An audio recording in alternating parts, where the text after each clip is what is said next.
The dawn did not so much arrive as it bled. A slow, metallic wash of copper seeped over the jagged teeth of the knife-wind plateau, catching the edges of the rock and leaving the deep basins in a bruised, purple shadow. The air was thin, cold enough to sting the lungs, and it carried the high, lonely whistle of the wind moving through the canyons. It was the only sound. Ayanna Stonehawk stood on the highest precipice, a sheer drop of 600 feet to the valley floor. She might have been carved from the same red rock as the cliffs, a statue of absolute stillness, save for the single strand of black hair that the wind teased loose from its braid and whipped across her cheek.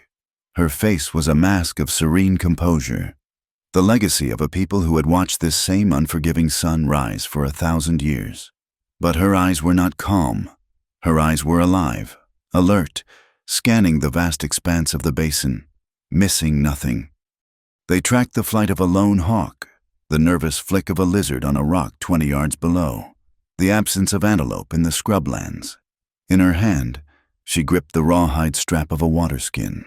The leather was dark, worn smooth by her own palm. The intricate beadwork long since faded. It was half empty. Everything, she thought, was half empty now.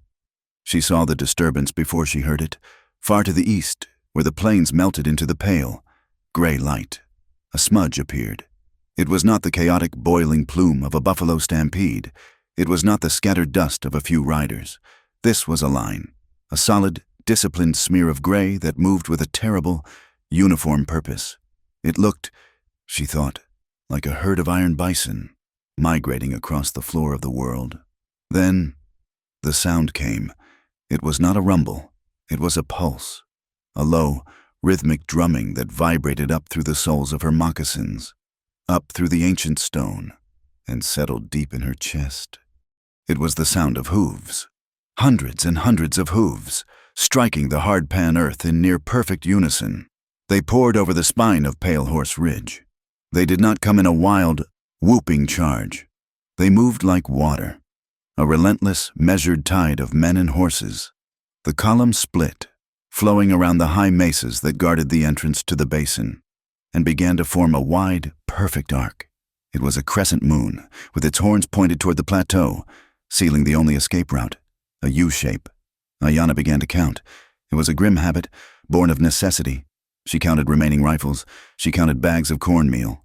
She counted the heartbeats until the next crisis. Now, she counted the riders. Her count passed 50. It passed 100. It passed 200. The line just kept coming, filling the basin with a dark, silent mass. She stopped counting when she realized the number was futile. It was, she knew with a cold certainty that settled in her stomach like a stone. Easily 500 men. This was not a cavalry troop.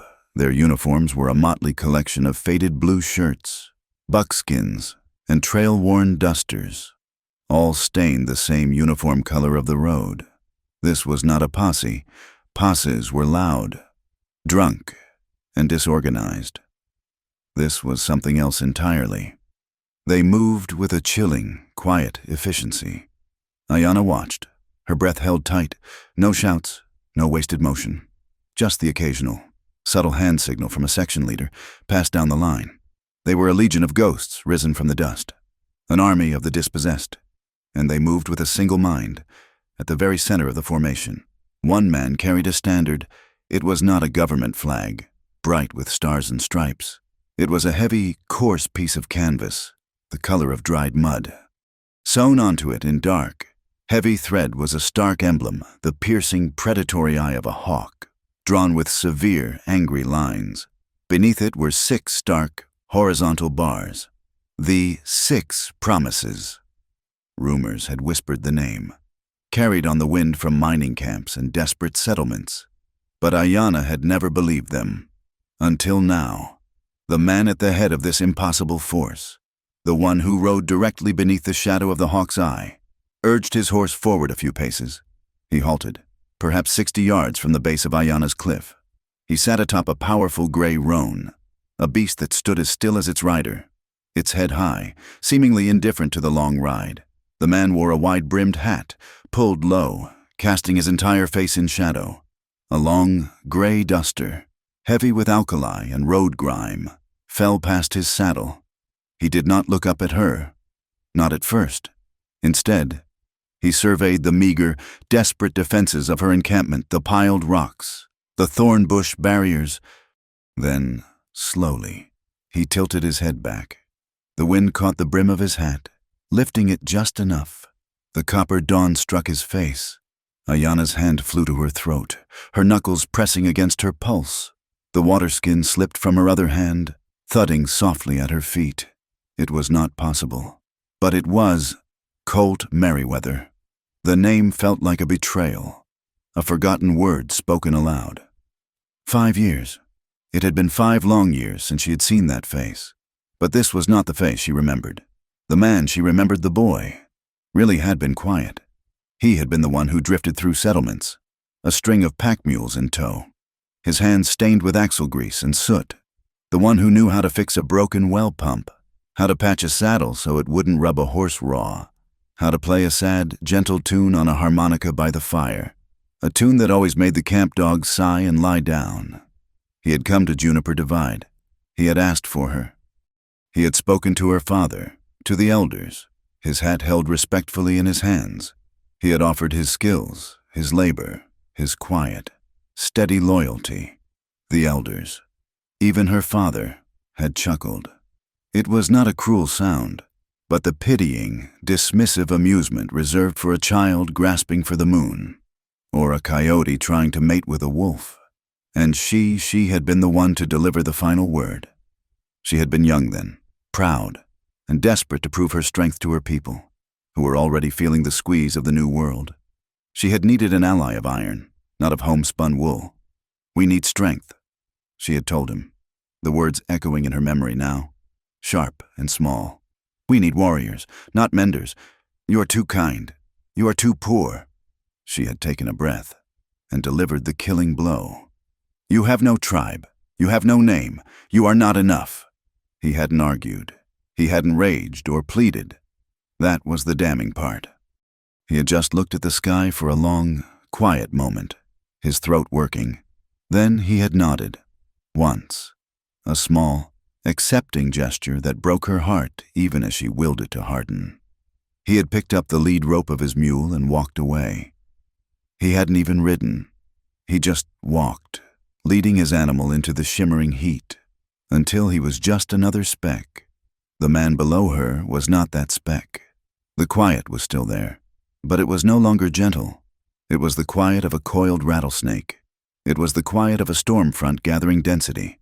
The terrible silence before the lightning strike. The kindness she remembered had been burned away, replaced by an unyielding, tempered iron. The sharp angles of the boy had been replaced by the hard planes of the man.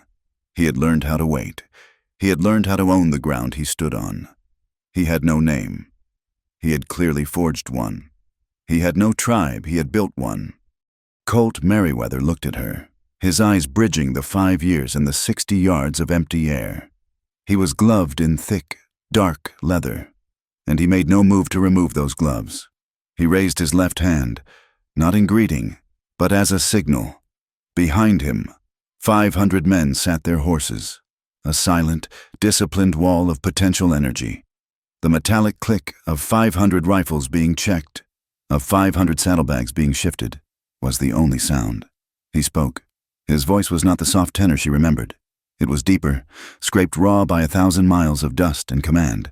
It carried easily in the thin, cold air. "Ayana Stonehawk." He spoke her name like a fact, like an old debt. She did not trust her own voice. She merely inclined her head. A queen on her rocky throne, ruling over nothing but hunger and fear. "I'm not here to talk about Juniper Divide," he said, his voice flat, cutting straight to the bone of her memory. "I'm here because a blood debt is coming due, and it's heading for Ironwater Canyon." Ayana's hand tightened into a fist at her side. Ironwater Canyon, the last sanctuary, the place she had led the remnants of her people after the armed patrols from the Bray Western Syndicate had burned them out of the high country. She was the leader of what remained. 19 families. That was all. Not 19 families of warriors. 19 families of elders, widows, and 31 children. She had perhaps 20 men capable of holding a rifle, and fewer rifles than that. Their ammunition was counted in single, precious cartridges. Their jerky was gone. The corn was down to meal, and the meal was down to dust. They were starving, they were trapped, and they were out of time. And this man, this ghost, had brought an army to her doorstep. A second rider moved up to stand his horse beside Colt's. This man was older, his face a roadmap of hard living. A long, puckered scar ran from just under his ear down his throat, disappearing into the collar of his shirt. He looked like he'd been carved from bad timber and left in the sun. He dismounted with a weary, practiced motion, but his eyes never stopped moving. They scanned the canyon walls, the ridge lines, the patches of shadow, looking for ambush. This was Deacon Holt, Colt's second in command. The whispers Ayanna had heard said Holt had been a vicious outlaw until Merriweather found him. Now, he was just viciously loyal. Deacon Holt pulled a stick from his saddle and knelt. He ignored the dramatic tableau of the two leaders and focused on the earth.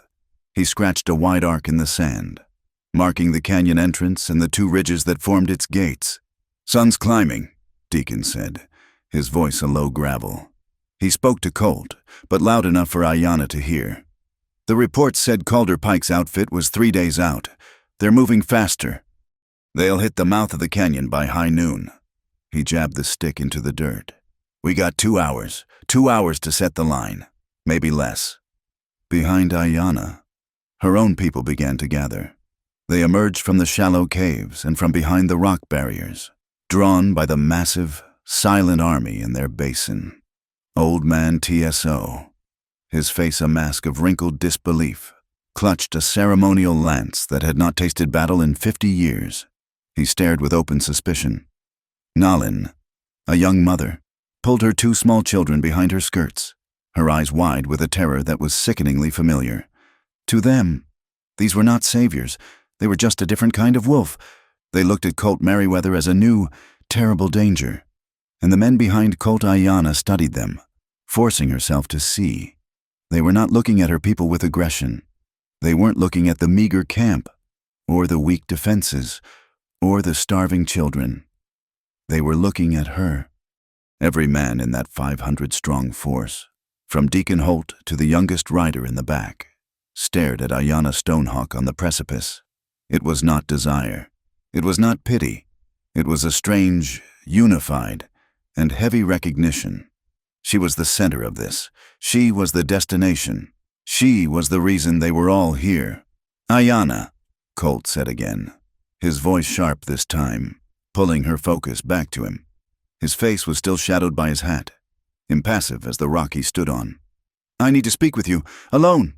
"No." Old man TSO stepped forward, his voice cracking with age and anger. "The leader of the Stonehawk people does not speak alone with this." He waved a trembling, desperate hand at the army. Colt didn't even look at TSO. His eyes remained locked on Ayanna, boring into her. "She will," he stated. It wasn't a request. "We need to talk about the 6 promises, and I need to show you the ledger of oaths." His voice dropped, became quieter, but somehow more intense. "There's a promise in it, Ayanna. One I wrote the day I walked away from Juniper Divide. It's time to see it kept." Before she could form a reply, before she could decide if this was a rescue or an invasion, a new sound cut through the air. It was not the wind. It was not a horse. It was a whistle, sharp, piercing, and desperate. 3 short, frantic bursts from the south, echoing off the canyon walls of Sable Arroyo. Deacon Holt was on his feet instantly, the stick forgotten. He had a pair of binoculars to his eyes before the third echo had died. He scanned the ridge line to the south. "Smoke!" Deacon barked, his voice devoid of all emotion save urgency. He pointed. Ayanna saw it too. Her heart sank. It was not the thin, friendly wisp of a cooking fire. This was a thick, greasy, black column, the kind made by burning wagon wheels and green wood, an enemy camp signal. They weren't waiting for high noon. They were already moving. They were close. The 2 hours Deacon had promised, the precious, impossible span of time. just snapped shut like a steel trap. Colt Merriweather looked up at her. The impassive mask finally broke, not with fear, but with a terrible, cold urgency that galvanized the air between them. "Now, Ayanna," he commanded, his voice a whip crack in the sudden silence. "We talk now."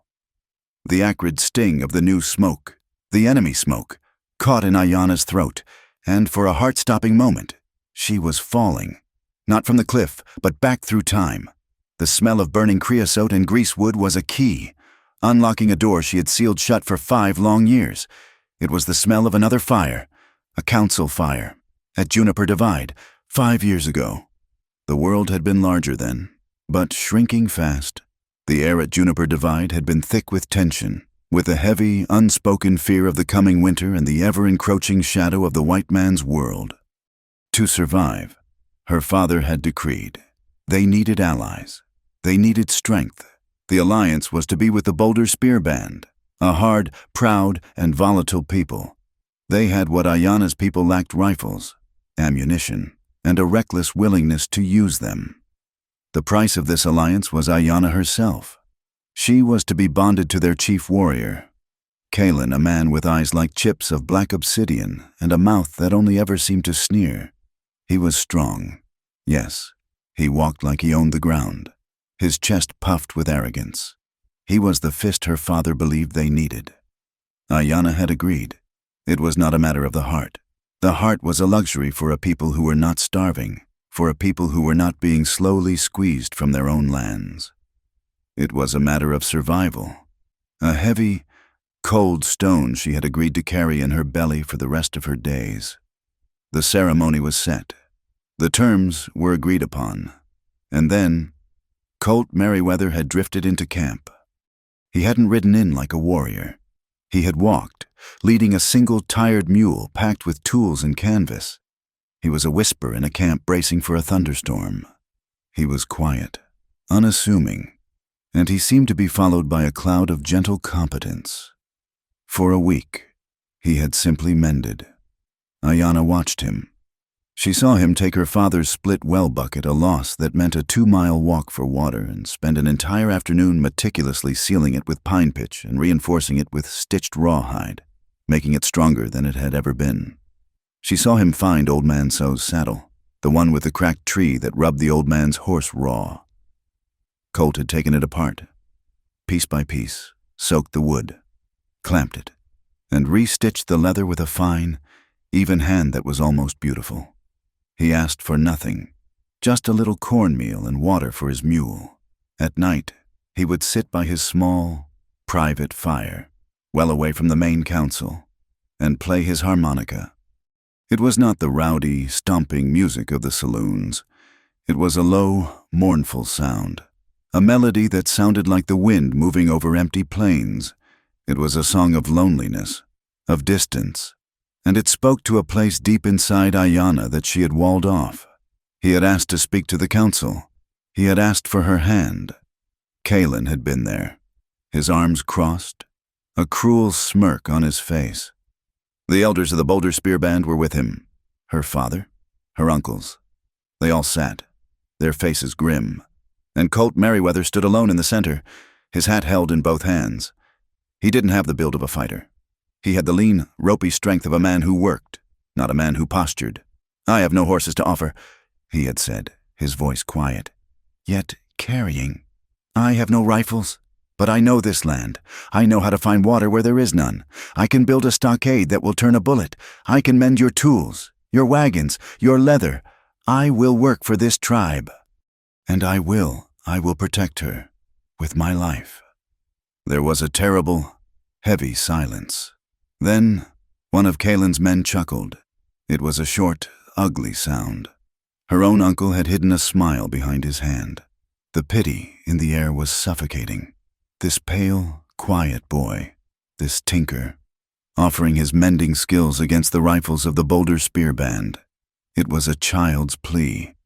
Ayanna felt a hot flush of shame, not for him, but for them, for the cruelty of their quiet laughter. But beneath the shame was a cold, hard knot of fear, fear for her people. She could not afford the luxury of this gentle man. She needed the ugly, brutal strength Kaylin represented. Her father looked at her. It was her duty. She had to be the one to end it. She stood. She walked to the center of the circle until she stood before him. She looked into his eyes, and what she saw there nearly broke her resolve. It was not the pleading of a boy. It was the steady, earnest, and deeply vulnerable offering of a man. And that vulnerability, that kindness, felt like a danger. It felt like weakness. "I need strength," she had said. Her voice was sharp, harder than she intended, a blade to cut the cord. Not kindness. She saw the light in his eyes flicker, the briefest, sharpest pain, as if he'd been struck. But he did not look away. "We are facing a hard time," she pressed on, the words tasting like ash. "The world is changing. We need men who know how to fight, how to take, how to be feared. We need a fist, not an open hand." She took a breath and delivered the final, fatal blows. "You are too kind. Colt, you are too poor. You have no tribe. You have no name." She paused, her heart hammering against her ribs. "You are not enough." He did not argue. He did not rage. He did not plead. That was the worst part. He just stood there for a long, terrible moment, taking the full weight of her refusal. He absorbed the pity and the scorn of the entire council. Then he looked away from her, up at the wide, indifferent, star-filled sky, as if searching for something. His throat worked. Just once, he nodded. A small, tight gesture of acceptance.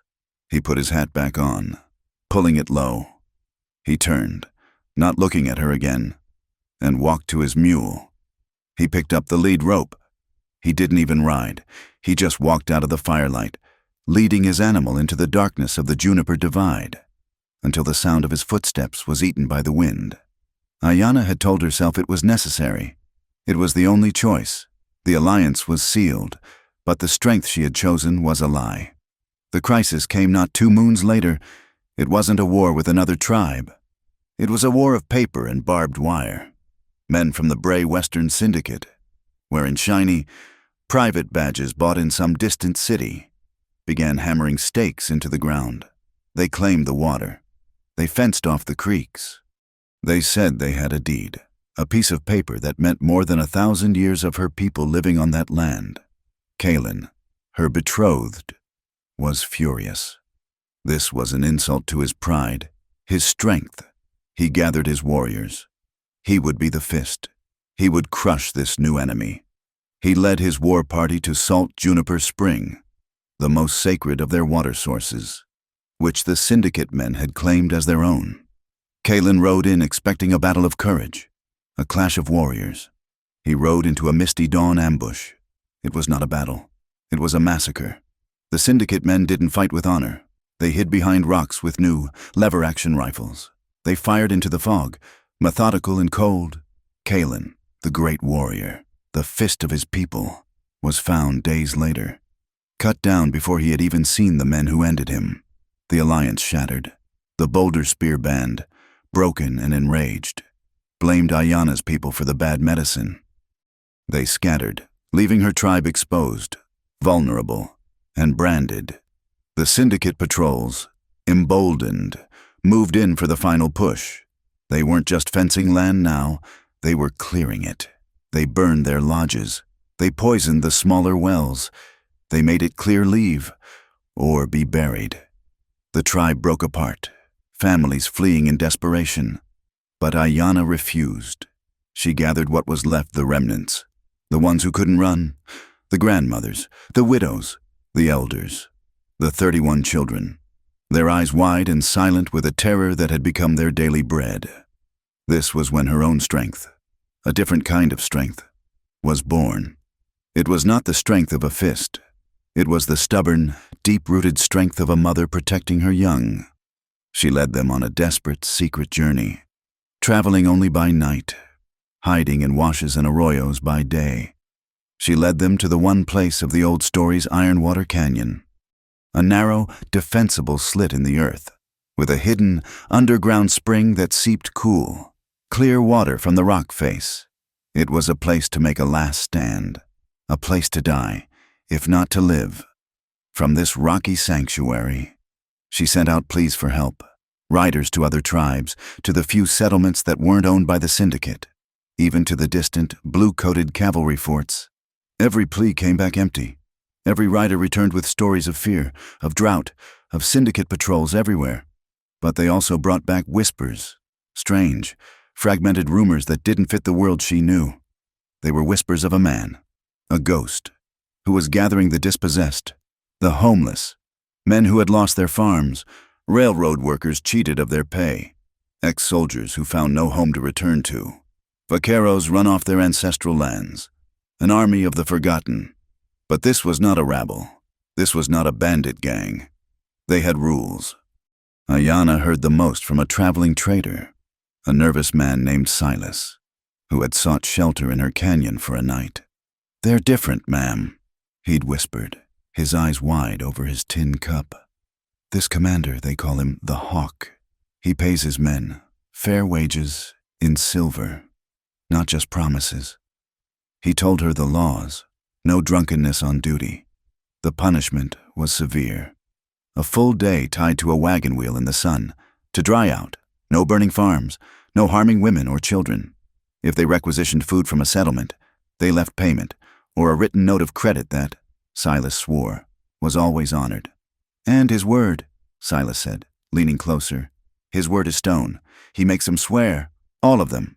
He spoke of a book, a heavy, goatskin-bound ledger, when the Hawk and his men saved a town from bandits, or ran off a corrupt cattle baron. They didn't ask for tribute. They asked the townsfolk to sign the book, the Ledger of Oaths, they called it. It was a promise, a new kind of law, bound not by a government, but by the ink and desperation of the people. The book was getting thick, Silas said, heavy with the names of the saved. Ayanna had felt a cold chill. "This commander?" she had asked, her voice tight. "What does he look like?" Silas shrugged. "Hard to say. Never seen his face proper. Wears a big, wide-brimmed hat, pulled low. Rides a big gray roan. A beautiful animal. They call the horse Whisper." "Whisper," Ayanna repeated, the name catching in her throat. "Yes'm, 'cause the man he don't shout. I seen him. Watched him turn back a whole gang of regulators up at Crimson Creek. He just gestures." Silas held up his hand, imitating it, a flick of the wrist to send a line of riders forward, a closed fist to halt, a flat palm to hold. Uses more sign language than his voice. A quiet man, but when he speaks, they all listen. They'd follow him straight to hell, I reckon. A wide hat, a gray horse, a quiet man who used signals more than shouts. Colt, no. She had pushed the thought away. It was impossible. It was a fantasy. The man she had sent away was a mender, a gentle soul, a harmonica player. He was not the Hawk. He was not a commander of a disciplined army. He was not the man who had forged a new law in the desert. She had dismissed it as a cruel joke of her own guilt. A ghost, her lonely. Desperate heart had conjured, but the ghost was real. The smoke signal from Sable Arroyo was real, stinging her eyes in the present. The 500 iron-disciplined riders filling her basin were real. The man in the gray duster, the man who had built a tribe from the homeless and a law from his own rejected word, was staring up at her. The quiet, kind boy she had dismissed as not enough had returned. He had returned, bringing the very strength she had demanded. But it was not the brutal, mindless, arrogant strength of a fist like Kalen's, which had shattered at the first test. This was the strength of a well-built wall, the strength of a mended saddle that holds fast under the hardest ride, the strength of a deep, unshakable foundation. It was strength forged from kindness, tempered in the furnace of the wilderness, and given 500 sharp, iron teeth. The dust of that impossible army, settling on the floor of her last sanctuary, was the undeniable, terrifying proof. The high, desperate whistle from the arroyo yanked Ayanna from the prison of her memory. The past dissolved, leaving only the biting wind of the present and the greasy, black smoke ascending in the south. The enemy was here. She turned from the precipice, her movements stiff, her pride a fragile shield, and began the descent down the narrow goat path. Below, the basin was a sea of grim, silent men, a living wall of 500 riders, their faces turned up toward her. Colt Merriweather did not wait for her to reach the basin floor. He swung down from the gray roan, whisper, in a single, fluid motion. His long duster settled around his boots as he handed the reins to Deacon Holt. He walked toward the base of the cliff, meeting her on the sloping talus, a patch of neutral, unsettled ground between her desperate sanctuary and his overwhelming force. They stood 10 feet apart, the 500 men behind him, and the 19 families huddled behind her, vanished. There was only the wind, the smell of the distant, threatening smoke, and the vast 5-year canyon of silence between them. "You bring an army to my home, Colt," Ayanna said, her voice low and steady, betraying none of the tremor in her stomach. It was an accusation, not a welcome. "I bring a solution," he replied. His voice was flat, stripped of the warmth she vaguely remembered, as if it, too, had been scoured by the desert. He did not remove his gloves. "We are here because of the 6 promises. Promises are words for children and fools. We have had enough of those. Mine are not," he said. He ticked them off, not on his gloved fingers, but as if reading from a ledger in his mind. First, water, to be held by the community, not by a syndicate. Second, food, to be grown and shared, not hoarded. Third, security, the right to live without fear of armed patrols burning your home. He paused, his eyes holding hers. Fourth, justice, the right to a fair hearing, not a fast bullet. Fifth, the road for trade, a way to sell what you make and buy what you need. And sixth, the right of safe passage, the freedom to leave and be protected while you do. Ayanna let out a short, harsh breath that was almost a laugh. "Justice," she repeated, the word tasting like poison. "There is no justice here. This is a land where justice is decided by who has the most rifles and the least mercy. You have 500 rifles? Is that your justice? Justice needs teeth, Ayanna," he said, his voice dropping, hardening. "The kind of teeth that only bite the ones who are already biting others. My justice, our justice, has teeth. We're just very particular about where we aim them." "Boss," Deacon Holt's gravelly voice shattered the tension. He strode up, his scarred face grim, his gaze fixed on the southern smoke. He ignored Ayanna, speaking only to Colt. "That smoke ain't a stray patrol. Marisol's eyes on the ridge confirm it. That's a war camp, and it's Calder Pike's." The name landed like a hammer blow. Calder Pike, a man whose name was only spoken in whispers. A brutal opportunist who led a mercenary company of ex-soldiers and cutthroats. "He's not working for himself," Ayanna stated, the cold realization settling in. "No," Deacon agreed, spitting into the dust. "He's on the payroll of Lucius Bray, the same Bray Western syndicate that ran you out of the high country. Pike is here to finish the job, to plug this canyon and take this spring." "How many?" Colt asked. His entire demeanor had shifted. He was no longer the man from her past. He was a general on a battlefield. "Our scouts count 90, maybe 120 guns. Hard cases, all of them. They're moving fast. Boss, they mean to hit you before you've even watered your horses." Colt didn't flinch. He didn't look worried. He looked focused. He knelt, just as Deacon had done earlier, and drew a map in the dirt with his gloved finger. He etched the U shape of the basin, the narrow throat of the canyon entrance, and a shallow, protected depression near the back wall. "Hammer and anvil," he said, his voice crisp, devoid of all doubt. He looked at Ayanna. "That depression, what do you call it?" "Heart basin," she whispered. "The rock walls protect it from 3 sides." "Heart basin," he repeated, tapping the spot. "That's your place. You will take your families, your elders, your children, and you will go there. You will take 30 of my men as guards. You will stay there until I come for you." Ayanna bristled. "I do not hide. I am the leader of these people. I will not be sheltered like a child while you fight my battle." "It's not your battle," Colt said, his eyes flashing with a sudden, cold fire. "It's his." He jabbed a finger toward the southern smoke. "And it's mine. You are not a warrior. Ayanna, You are a leader, and a leader's first duty is to protect the center. Those families are the center. If they fall, if they scatter, then we are fighting for nothing but rocks and dust. Your job is the most important. Hold the center." He turned to Deacon before she could argue. "The rest of us will be the anvil. We'll set a hard line, 300 rifles deep, across the mouth of this basin. We'll make them think we're dug in and terrified. We let them charge right into us." "And the hammer?" Deacon asked, a grim smile touching his scarred mouth. "You," Colt said. "You take 150 of the lightest, fastest riders. You move up Pale Horse Ridge, hidden, and when Pike commits his full force to breaking my anvil, you come down on his flank. You'll be the hammer that breaks him." "It's sound." Deacon nodded. "But it's loud," a new voice said.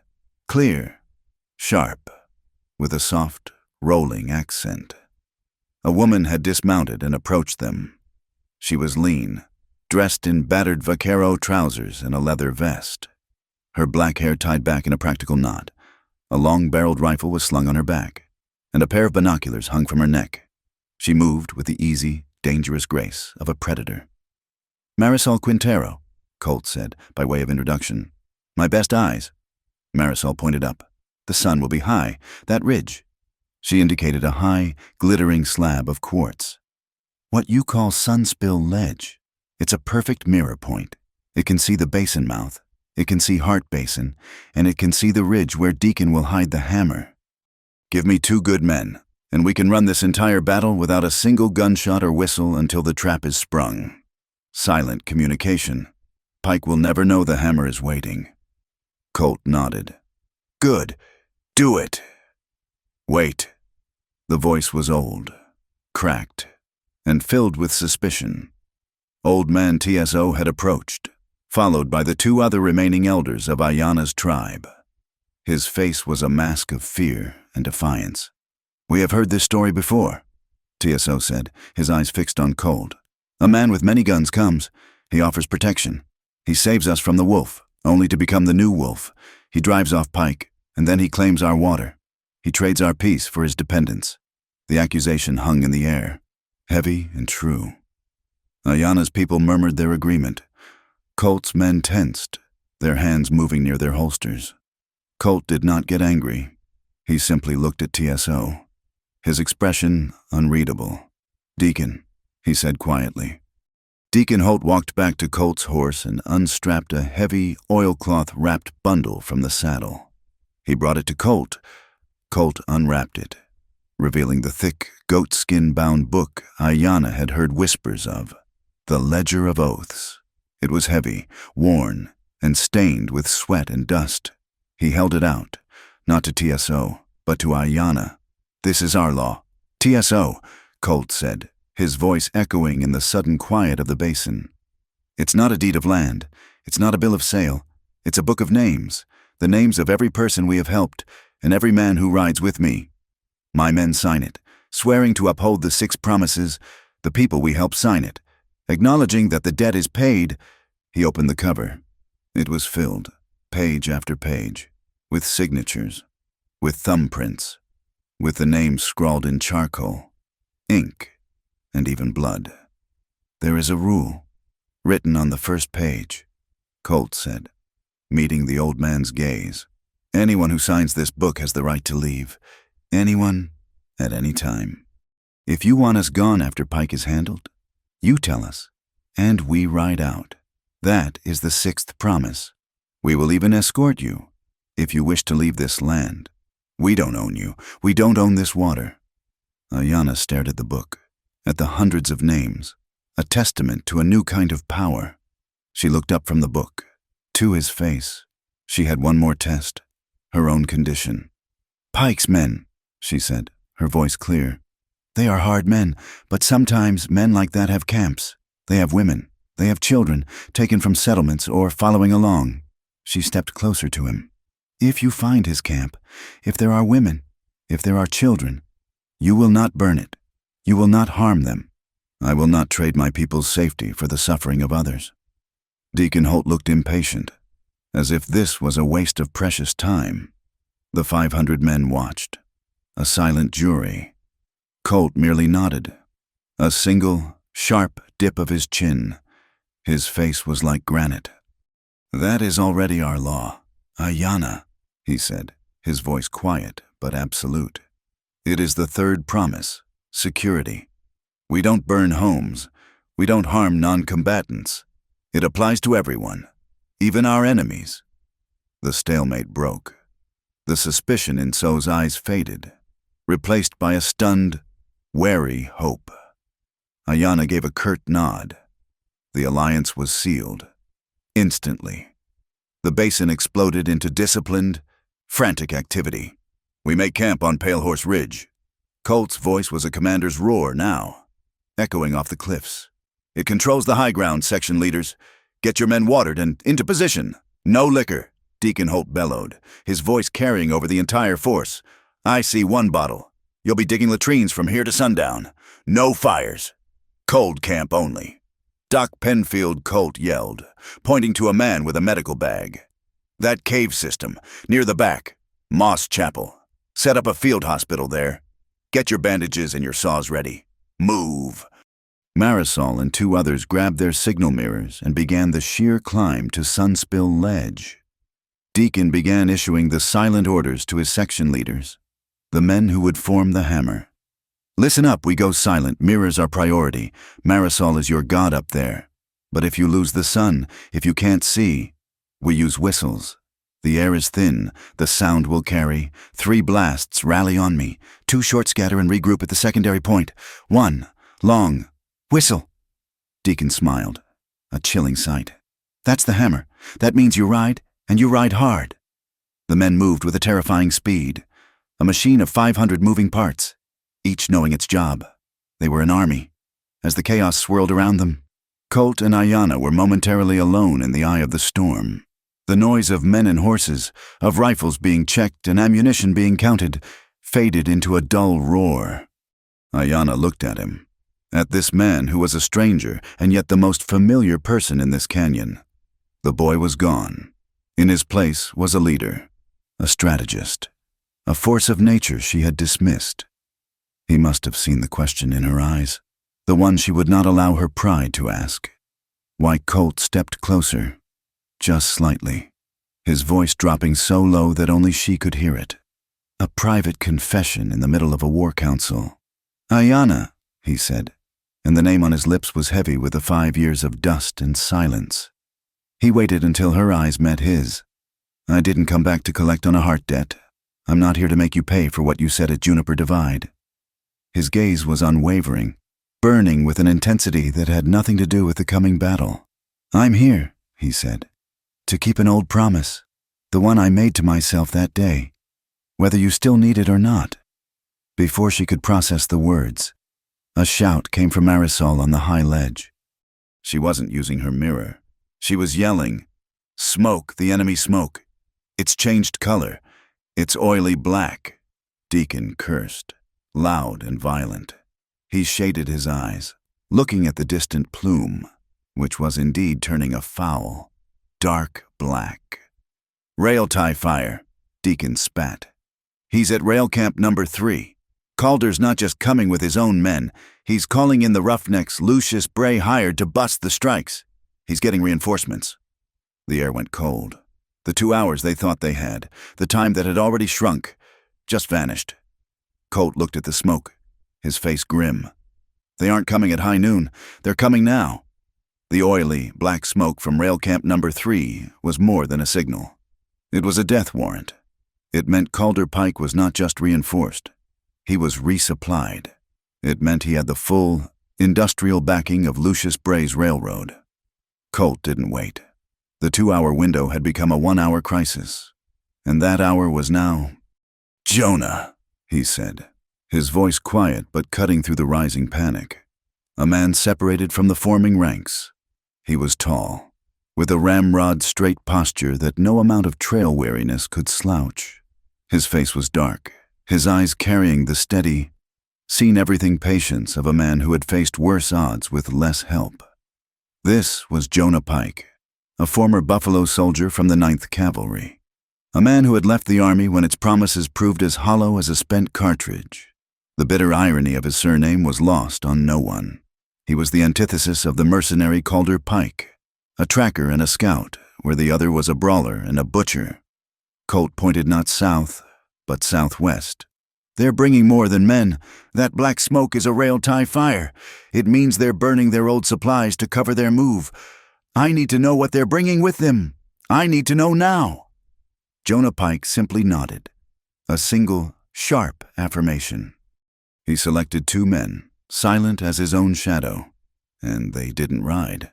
They melted into the landscape on foot, vanishing into the maze of dry riverbeds that snaked toward the enemy's flank. Ayanna, her people, and Colt's guard contingent began the grim procession to Heart Basin, the protected depression at the back of the canyon. She moved them with a forced, brittle calm, her voice never rising, her hands gentle on the shoulders of the old and the young, but her eyes were fixed on the high, glittering shard of Sunspill Ledge, where Marisol Quintero lay prone, her binoculars a permanent extension of her face, watching, waiting. The rest of Colt's force moved with the terrifying, ant-like efficiency of a true army. The anvil of 300 men dug in, not as a solid wall, but as a staggered, interlocking series of small, fortified positions across the basin's mouth. They used the terrain, the rocks, the sparse, thorny creosote, disappearing into the landscape they were sworn to protect. The hammer. Deacon's 150 fast-attack riders moved up the spine of Pale Horse Ridge, their horses' hooves muffled, vanishing over the crest like a morning mist. The basin fell into a terrible, expectant silence. The only sound was the wind, the distant click of a rifle bolt, and the sharp, anxious cries of the hawks circling high above, disturbed by the unseen armies. An hour passed. It felt like a lifetime. Then, from Sunspill Ledge, came the flash. It was not the bright, frantic signal of an impending charge. It was a single, sharp pinprick of light, aimed directly at Colt's command post, a small cluster of boulders where he stood with Deacon and Doc Penfield. Colt raised his own mirror. The light flashed at him. 3 times. A pause. Once. A pause. 3 times. 3. 1. 3. Deacon Holt let out a string of quiet, vicious curses. Code 313. That's explosives. Boss. Heavy explosives. Confirm. Colt flashed back. Marisol's mirror answered instantly. Affirmative. Affirmative. Affirmative. The air went thin. This changed everything. Calder Pike wasn't coming to fight. He wasn't coming to lay siege. He was coming to erase Ironwater Canyon. He was going to collapse the entrance, bury the spring, and turn Ayanna's last sanctuary into a tomb for her people. This was not a battle for land. It was an act of extermination. Doc Penfield, a man of quiet, academic demeanor who looked more like a librarian than a surgeon, methodically unrolled a canvas satchel. He laid out his tools. He checked his supply of carbolic acid. Then he pulled out 3 thick, waxed canvas packets. "Chest bandages," he said to his orderly. His voice dry. "Pressure dressings. Get them ready. If they set those off, it won't be bullets. It'll be shrapnel. Flying rock. I'll need suture needles. Lots of them." Colt's face was a mask of cold fury. He was staring at the place where Jonah Pike had vanished, as if he could will the scout to return, as if in answer. Marisol's mirror flashed again, faster this time. Scout contact, southwest, Driftwood Wash. All eyes turned. 5 minutes later. Jonah Pike emerged from the wash, not running, but moving with a long, ground-eating lope that was terrifyingly fast. He didn't stop until he was at Colt's feet, breathing hard, but his voice perfectly even. "Wagon train," he panted, pointing back the way he'd come. 4 heavy wagons, guarded by about 20 men. They're not with Pike's main column. They're on a separate track, heading for Boxcar Spur, just below the east rim. "The cargo," Colt snapped. "It's Braze," Jonah said, his lip curling in disgust. "Railroad equipment, detonating cord, by the spool." At least 5 crates of blasting caps, and 20, maybe 30 barrels of black powder. He looked at Colt. They ain't here to dig a line, boss. They're here to move a mountain. They're going to plant those charges at the spur, right at the narrowest point, and bring the whole canyon wall down on top of this basin. Colt's mind worked with visible speed.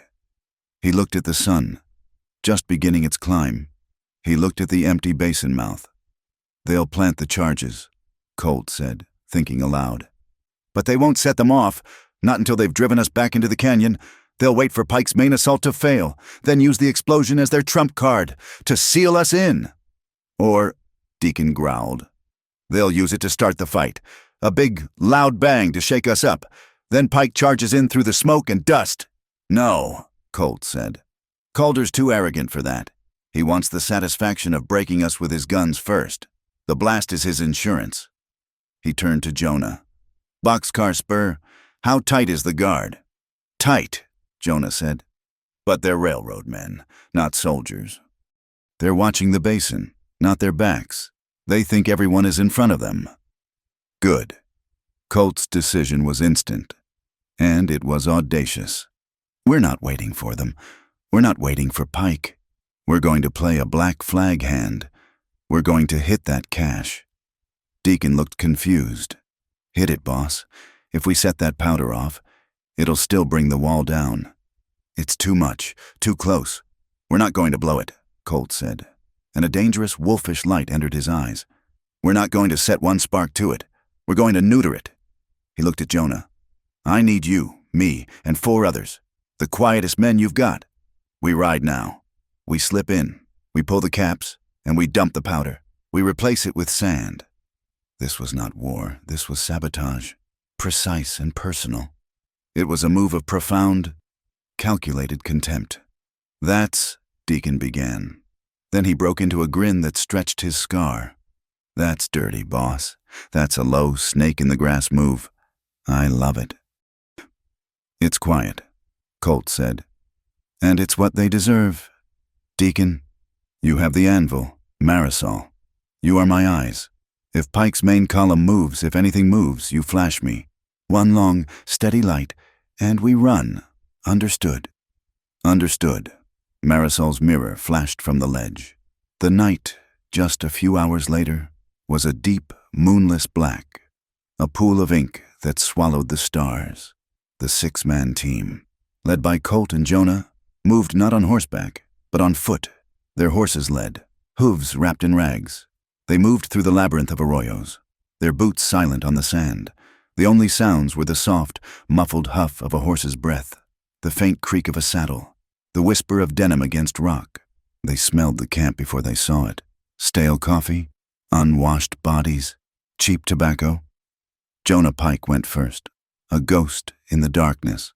He was gone for 10 minutes that felt like 10 years. He reappeared, his hand held up, palm flat. Hold. Then he crooked his finger. Come. The camp at Boxcar Spur was lazy. The guards were, as Jonah had predicted, facing the basin, their backs to the cliffs and the darkness the team now occupied. The 4 wagons were parked in a neat, ominous line, just 20 yards from a shallow overhang. Colt gestured. 3 men. To the wagons. Jonah. To the far perimeter. He and 1 other man, a wiry ex-trapper named Silas, would take the guards. They moved. Colt slid along the rock wall, his duster blending with the shadow. He was 10 feet from the nearest sentry, a kid, barely 18, slumped against a wagon wheel, his rifle across his lap. He was fast asleep, his chin on his chest. Colt paused. He could see the boy's pulse in his throat. He saw the cheap, worn boots, the thin blanket. This was not a killer. This was a boy, paid a few dollars a day to sit in the dark. Silas moving on the other side, tensed, his hand dropping to the long knife at his belt. Colt held up his hand. No. Silas froze, his expression a question in the dark. Colt moved forward, his steps as soft as falling dust. He stood over the sleeping guard. He did not draw his knife. He did not raise his pistol. He slowly, gently, placed his gloved hand on the boy's shoulder. The guard woke with a violent, silent gasp, his eyes flying open in pure terror. His mouth open to shout. "Shh," Colt whispered, his voice a bare breath of sound. The boy froze, his eyes locked on the dark, imposing figure, the hand of iron on his shoulder. "You don't want to be here," Colt murmured, his voice kind. "This is not your fight. You're a railroad kid, not a murderer." The boy was shaking, his entire body trembling. "We're going to tie you," Colt whispered. "We're not going to hurt you. When this is over, you take your pay and you go home. Go back to whatever farm you left. Go home, kid." He didn't wait for an answer. With 2 quick, practiced motions, he used a soft woven rope to bind the boy's hands and feet, then placed a gag gently in his mouth. He laid him back against the wheel, as if tucking him in. The boy's eyes, wide with a mixture of terror and stunned gratitude, followed him. A similar, silent scene played out with the other 3 sleeping guards.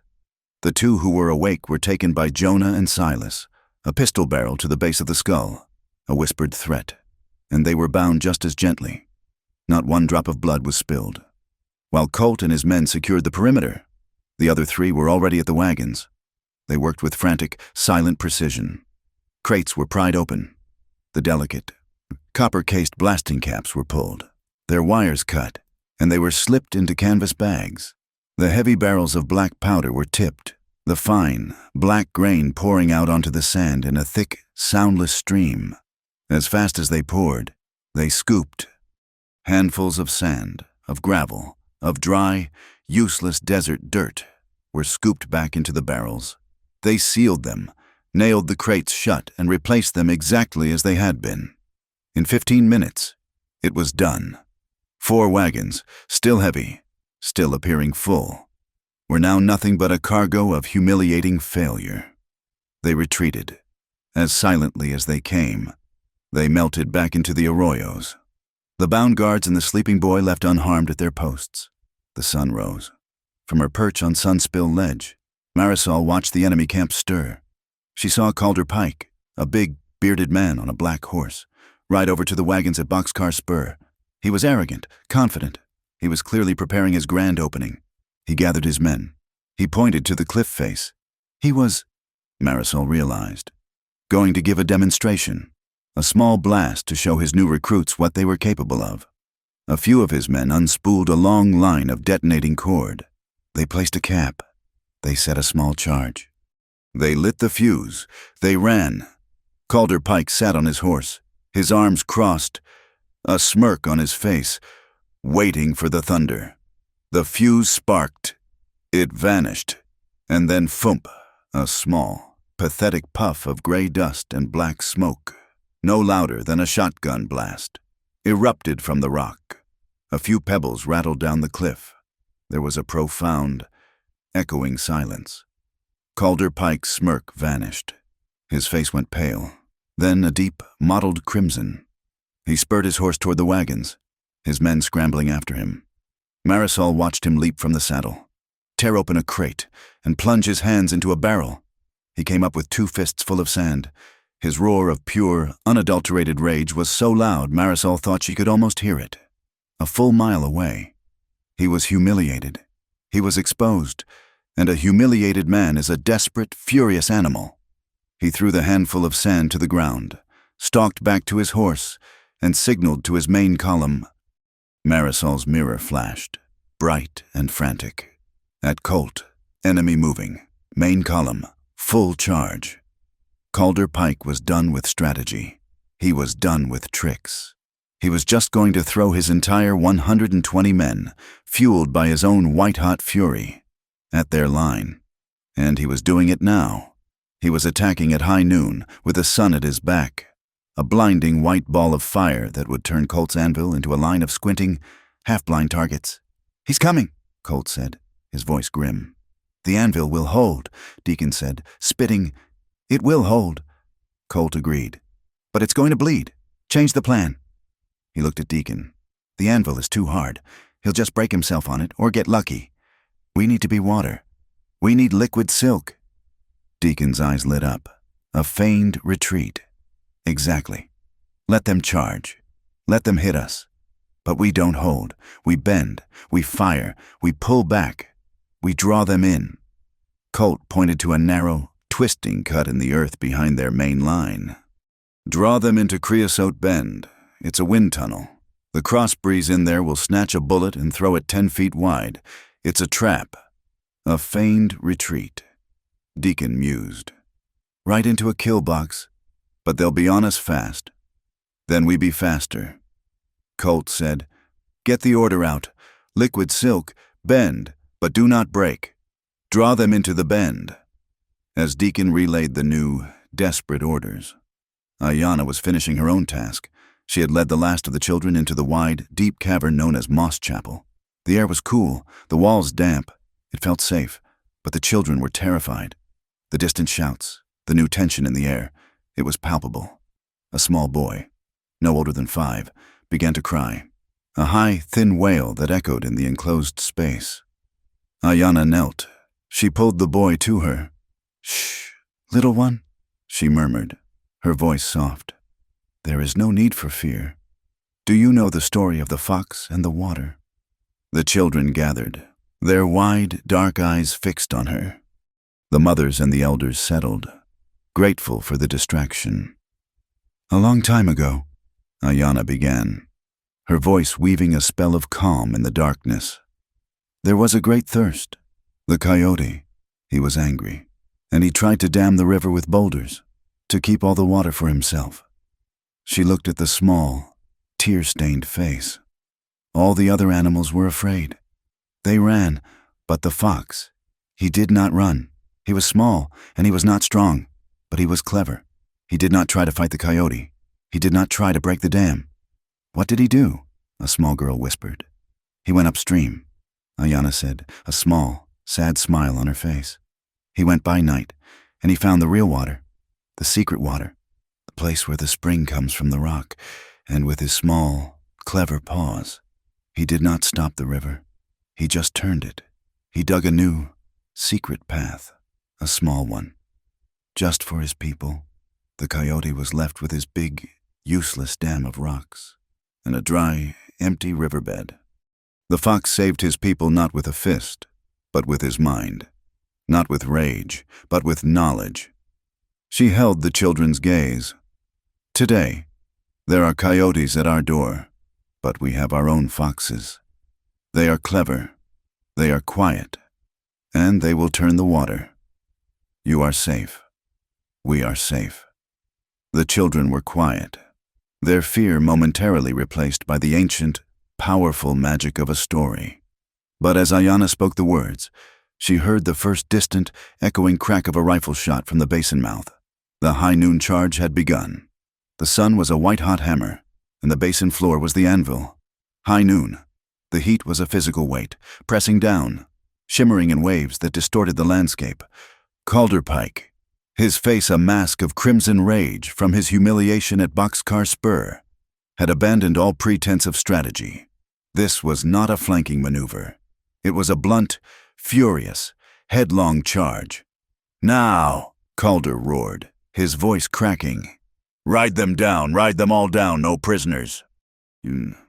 His 120 men, a mix of hard-case mercenaries and railroad roughnecks, spurred their horses, screaming, firing their rifles wildly into the shimmering heat. They came on in a great, messy, undisciplined wave, their only tactic the sheer, overwhelming force of their numbers and the blinding white sun at their backs. Colt's men, the anvil, were shadows squinting into that impenetrable glare.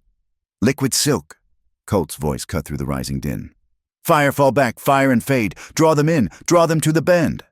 The anvil, 300 strong, unleashed a single, devastating volley.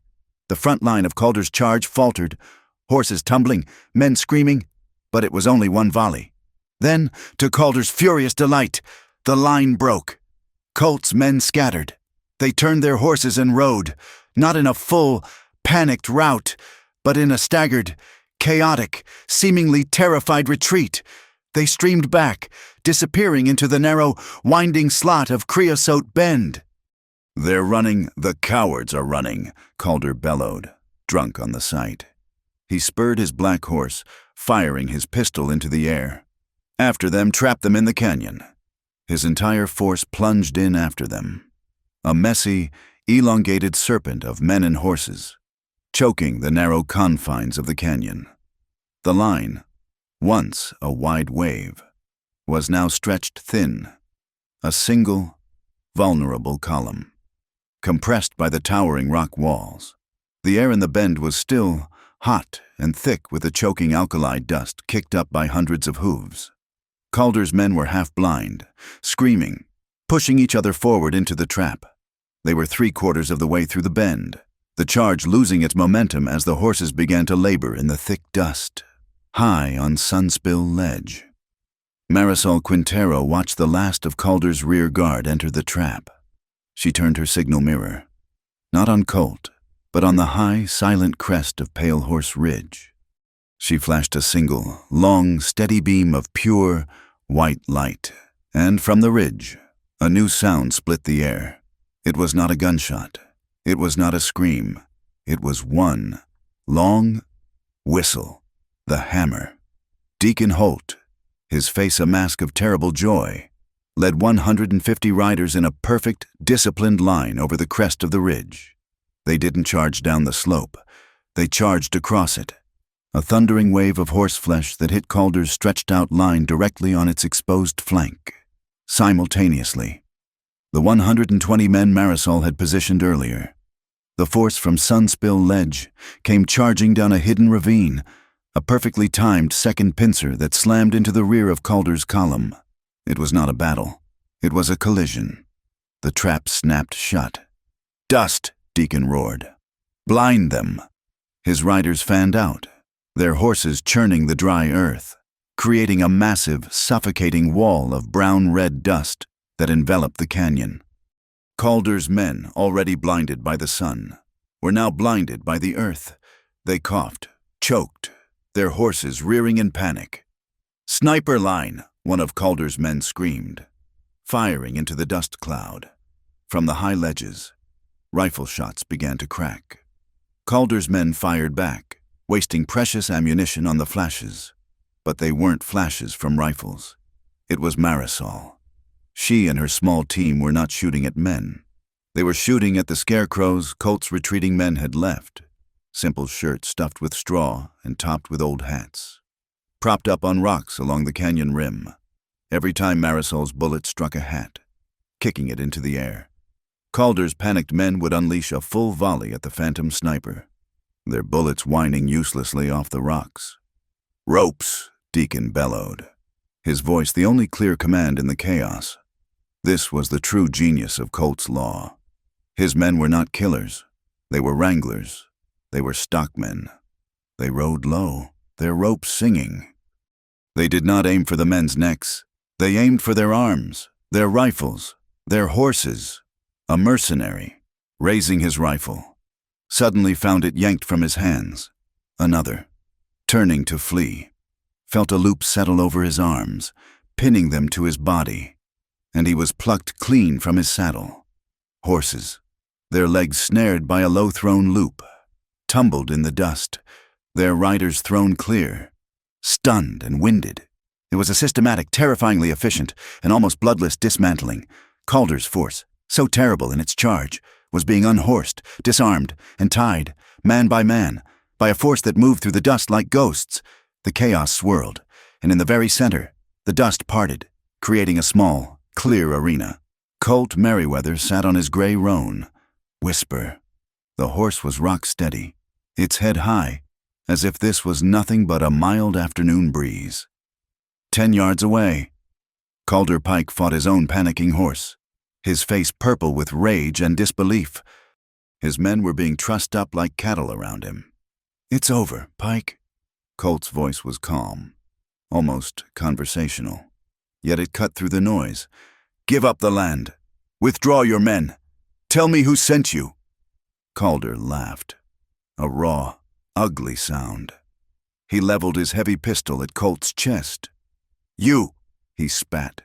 "You're him, the hawk, the ghost. You're just a coward, like the rest of them. Ropes. You'll fight with ropes. I fight to win, not to kill, Colt said. It ends here. It ends when you're dead, Calder roared. You don't have the stomach to stop me. You won't kill. He thumbed back the hammer of his pistol. A shot cracked, but it wasn't from Calder's gun. It was a stray, a wild, panicked shot from one of his own men, firing blindly into the dust. Colt didn't flinch. He didn't move. But a dark, wet stain suddenly blossomed on his left bicep. The bullet had torn clean through the heavy muscle. He stiffened, a sharp, involuntary intake of breath. But his eyes never left Calder. In that exact same second, a mile away at the mouth of Moss Chapel, Ayanna stood, her duty done, the children safe behind her.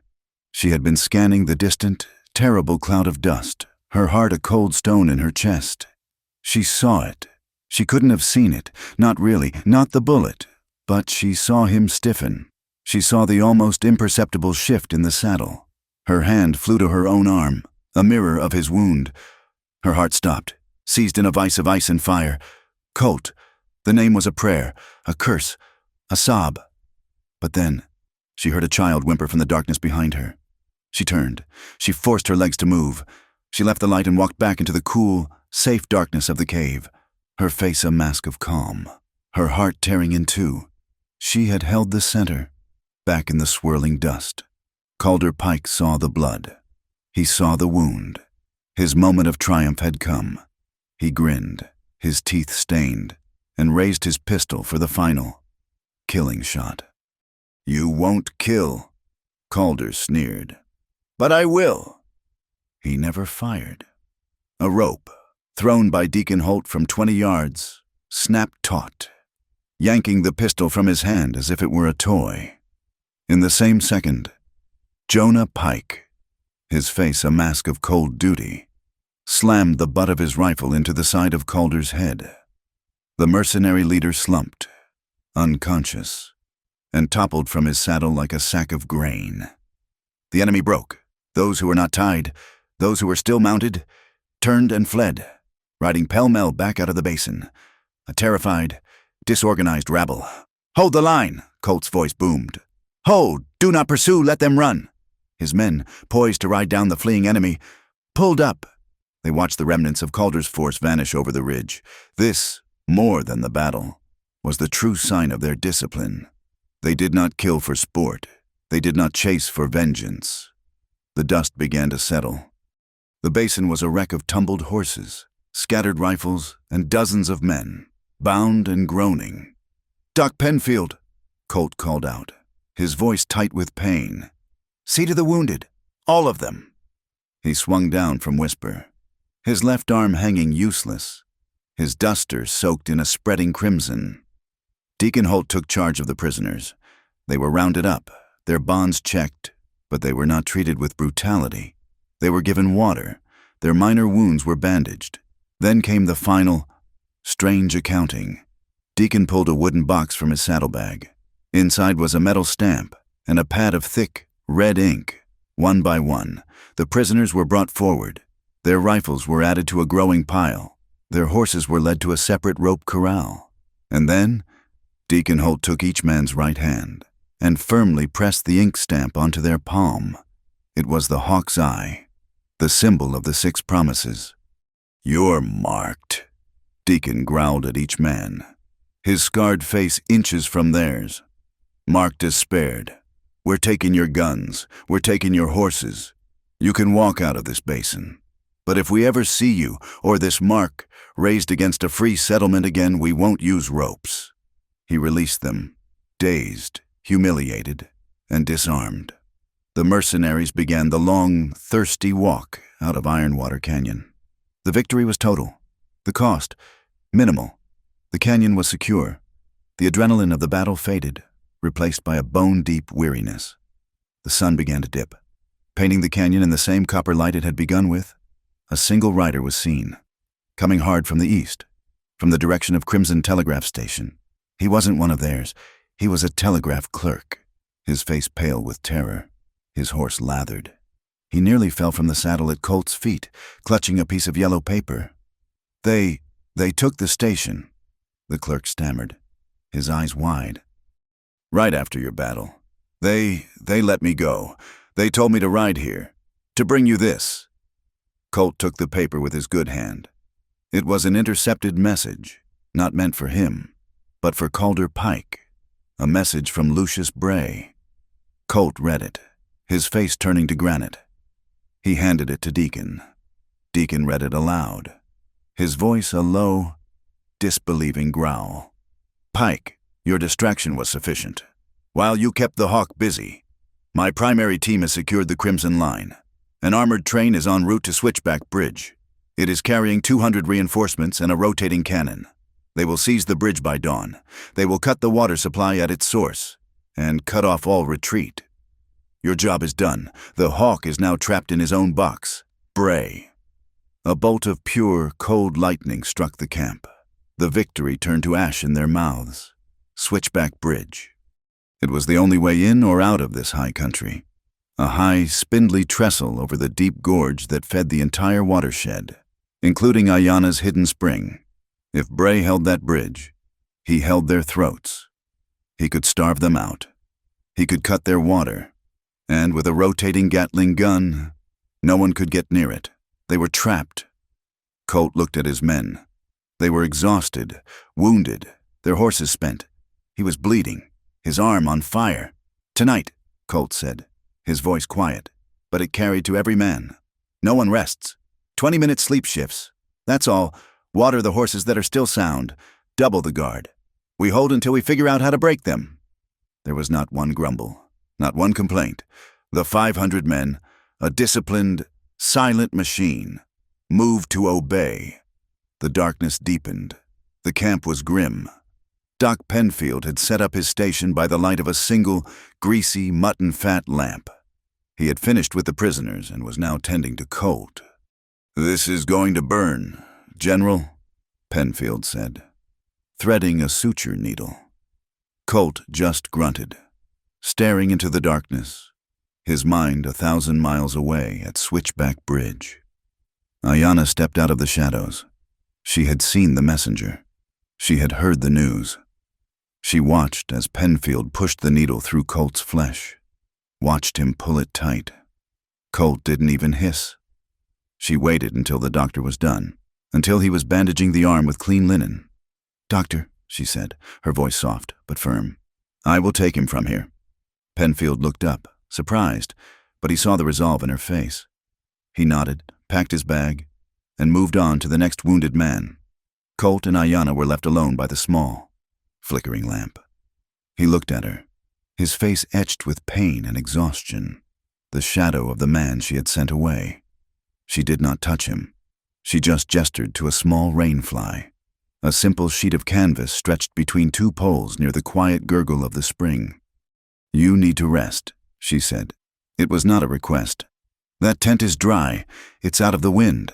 He started to protest, to say he had to plan, to think. She cut him off, her voice dropping, becoming something new, something that was not a leader's command, but not a plea. "We need to talk. Colt."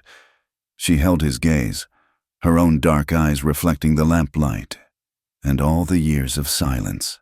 "We need to talk," she repeated, "about the things we never said." The world had shrunk to the small, greasy yellow circle of lamplight. Outside, the sky had finally broken. The wind, which had carried the battle's dust, now carried the clean, sharp scent of ozone. Then came the rain. It was not a gentle mist. It was a sudden, hard deluge, as if the heavens had tipped a bucket. The sound was immediate and isolating, a heavy, insistent drumming on the stretched canvas of the rainfly. It was a sound so different from the crack of rifles, a rhythm of life, not of ending. Colt sat on a bedroll, his back against a saddle, his face pale and etched with exhaustion in the flickering light. The new bandage on his arm was stark white. Ayana returned from the spring, her moccasins silent. She carried a small, clay bowl of fresh water and a strip of clean linen. She knelt before him, placing the bowl on the packed earth. He watched her, his one good hand resting, palm up, on his knee. He didn't protest. The fight at Switchback Bridge loomed, but for these few, stolen minutes, it was in another lifetime. She dipped the linen in the cool water and reached for his wounded arm. He had bled more than the doctor had bothered to clean. Dark, dried blood crusted the skin around the neat, black stitches. Her touch was impossibly light. It was not the hurried, practical touch of Doc Penfield. It was the careful, deliberate touch of someone handling something infinitely precious and fragile. She wiped away the grime and the dried blood, her fingers brushing the skin next to the wound, her movements slow, methodical. The water dripped from the cloth onto the dark earth, a tiny, repetitive echo of the rain drumming outside. Her fingers grazed the tight, puckered line of sutures. He inhaled, a sharp, quiet breath, but not from pain. It was the first time she had touched him in 5 years. Her eyes, dark and deep, lifted from his arm to his face. He was already watching her. The roar of the rain on the canvas sealed them in. A curtain drawn against the 500 men in the basin, against the armored train, against the entire, hostile world. The lamplight softened the hard, new lines of his face, and for a fleeting second, she saw the quiet boy she had sent away. "You are reckless," she whispered. Her voice was rough, a sound scraped raw by the day's terror. "I am careful," he replied, his voice just as low. "The shot was lucky, or unlucky, depending on the angle. It was meant for your heart." It missed. The silence stretched, filled only by the rhythmic drumming of the rain.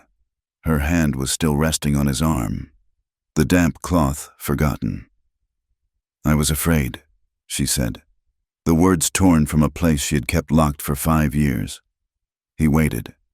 He knew this was the harder confession. "That day," she continued, her gaze dropping to the dark, intricate stitches, as if reading a story there. "At Juniper Divide, I was afraid, not of Kalen, not of the Boulder Spear Band." She looked up, her eyes bright with an unshed, ancient moisture. "I was afraid of my own heart. It was loud. It argued with the council. It argued with my father. It told me to choose the quiet mender with the sad eyes and the gentle hands." A single tear escaped, tracing a clean path through the dust on her cheek. "I was a leader. I could not afford a heart that argued. I told myself I needed strength. I needed the fist, the rifles. What you offered it felt like a weakness. It felt like a future I couldn't promise my people. I was afraid of what they would say. I was afraid of being wrong." She took a shaky breath. "So I silenced it. I sent you away. I chose the fist, and the fist broke." Colt watched her, his expression unchanged, as if he were absorbing every word, every 5-year-old echo of her pain. The rain hammered down, a relentless, percussive pulse, like a war drum, like a heartbeat. He let the silence sit for a long moment, letting her confession settle, letting it be real. Then he spoke, his voice a low rumble. "I know," he said. Her eyes widened, startled. "I knew it then," he said, his gaze unwavering. "I saw it. You were the strongest person in that circle, Ayanna, and you were being forced to make an impossible choice. I saw the duty you carried. It was heavier than any rifle. He looked down at his own good hand. "I left, so your heart could be at peace. So you would have one less battle to fight." He looked back at her, and now there was a new, hard intensity in his eyes, the light of the man who had built an army from dust and sorrow. "But I also left to prove you wrong. Wrong. That kindness is weakness," he said. "I walked away from Juniper Divide, and I swore an oath, the first one in that ledger, that I would never again let anyone believe that strength only comes from a clenched fist, that mercy is for the weak. I built this." He gestured vaguely to the unseen camp. "To prove that a mended well is stronger than a broken wall. To prove that kindness can have teeth." His good hand, calloused and strong, moved across the small space and covered hers, the one still resting on his wounded arm. The contact was electric, a jolt of pure, clean warmth that had nothing to do with the day's violence and everything to do with its resolution. Her skin against his. His thumb brushed the back of her hand. She did not pull away. She turned her hand under his, her fingers lacing with his. A perfect, natural fit. The tension of the day, the weight of the coming battle. The 5 years of guilt, it all seemed to drain out of her, leaving her boneless. She was so very tired. She leaned forward, just slightly, and his good arm came up. He didn't pull her, he simply offered his shoulder. She rested her head against him, her cheek pressing into the damp, coarse wool of his duster. It smelled of wet leather, of pine, of horse, and of the faint, metallic scent of his blood. It was the most real, most solid thing she had felt in a lifetime. They sat like that, 2 statues carved from weariness, their hands locked, breathing in time with the rhythm of the rain. After a long time, he shifted, his good hand, the one holding hers. Let go.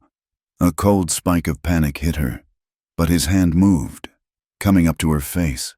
His calloused fingers were surprisingly gentle as they tilted her chin up. He was looking at her, his eyes searching hers in the dim, golden light. He was asking, the boy who had been too poor, too kind, too nameless, was asking. He leaned in, his movements slow, deliberate, giving her every chance to turn away. His breath was warm, smelling of the dry, alkali air. He was a whisper from her lips when he stopped. He waited, his eyes, fixed on hers, were a question. Is this allowed? After all this, Ayanna did not move her head. She did not break the gaze. She just gave a single, almost imperceptible nod, and her other hand, the one that had been cleaning his wound, came up and gripped his hand, the one holding her chin tighter. It was her answer. Yes. The kiss was not what she would have ever imagined. It was not the fiery, possessive kiss of a conqueror, or the desperate, frantic kiss of 2 people about to die. It was slow. It was gentle. It was, more than anything, a reassurance. It was a kiss that tasted of rain and dust and 5 years of unspoken words. It was not a taking. It was a promise. It was the mender, not the warrior, who kissed her. It was a kiss that said, "You are safe. I am here. We are home." He pulled back, but only an inch. Their foreheads touched. They stayed there, their eyes closed, breathing the same air. "After this," he whispered. His voice a vibration she felt more than heard. "After the bridge, after Bray, after this," she echoed, her own voice thick. "We will talk to the tribe. We will tell them about us." It was a new promise, a new oath, not written in the ledger, but spoken into the small, warm, dark space between them. As if to seal the vow, a sound drifted from the deep sanctuary of Moss Chapel. It was faint, carried on a lull in the rain. It was not a cry of fear. It was the high, thin sound of a child's laughter. Ayanna smiled against his skin. The sound was a reminder. The center. The reason for the anvil, the hammer, and the impossible fight to come. Colt heard it too. A small, tired smile touched his own lips. He reached up with his good hand and pulled the canvas flap of the lean-to down. Just a little lower. Not for privacy, but to shield them from a gust of wind that blew the cold rain in. He settled back against the saddle, and she settled back against his good shoulder, her hand still held firmly in his. The rain began to soften, its hard drumming easing into a steady, lulling rhythm. The adrenaline of the battle and the shock of the telegraph finally receded, pulling them down into a profound, shared exhaustion. Their heartbeats, which had been hammering like the rain, slowed, falling into sync. They sat like that, leaning on each other, until the rain stopped and the first pale hint of a pre-dawn gray touched the edge of the world. When they finally emerged from the shelter, the camp was already stirring, the 20-minute sleep shifts changing over. The air was cold, washed clean. Deacon Holt, his face grim, was waiting for them. A report on the horses already on his lips. He stopped, his words dying. He looked at Colt. He looked at Ayanna. Nothing dramatic had happened. No great oath had been sworn to the sky. But they were not the same 2 people who had entered the tent. They walked side by side, not touching, but as they approached Deacon to begin the impossible planning for the day, Colt's hand found hers, a simple, solid, interlocking of fingers. It was not a gesture of passion. It was a gesture of fact, a solid handhold, as real and as unyielding as the rock of the canyon itself. The dawn broke cold and sharp, the air scrubbed clean by the night's rain. The world was a canvas of wet, gray rock and bruised, purple shadows. There was no time for the quiet strength Ayanna and Colt had found under the rainfly. There was only the bridge. Jonah Pike had returned before the first light, his horse steaming, his face grim. The news was exactly as the telegraph had claimed. An armored train, a monster of steel plates and steam, was chuffing its way up the high country line. It carried, by Jonah's count, at least 200 fresh mercenaries, and worse, a rotating cannon mounted on the lead flat car. It would arrive at Switchback Bridge, the single spidery trestle spanning the 1,000-foot drop of the gorge. By high noon, Colt stood with his inner circle, his wounded arm now bound tightly in a sling. The pain had settled into a dull, hot throb. With him were Deacon, Jonah, Ayanna, and a new man, Olin McCready. McCready was a man built of opposing angles, like the timber he worked. He was a sawmill foreman from a settlement Colt had saved a year prior. He was a mender, like Colt, but his medium was wood.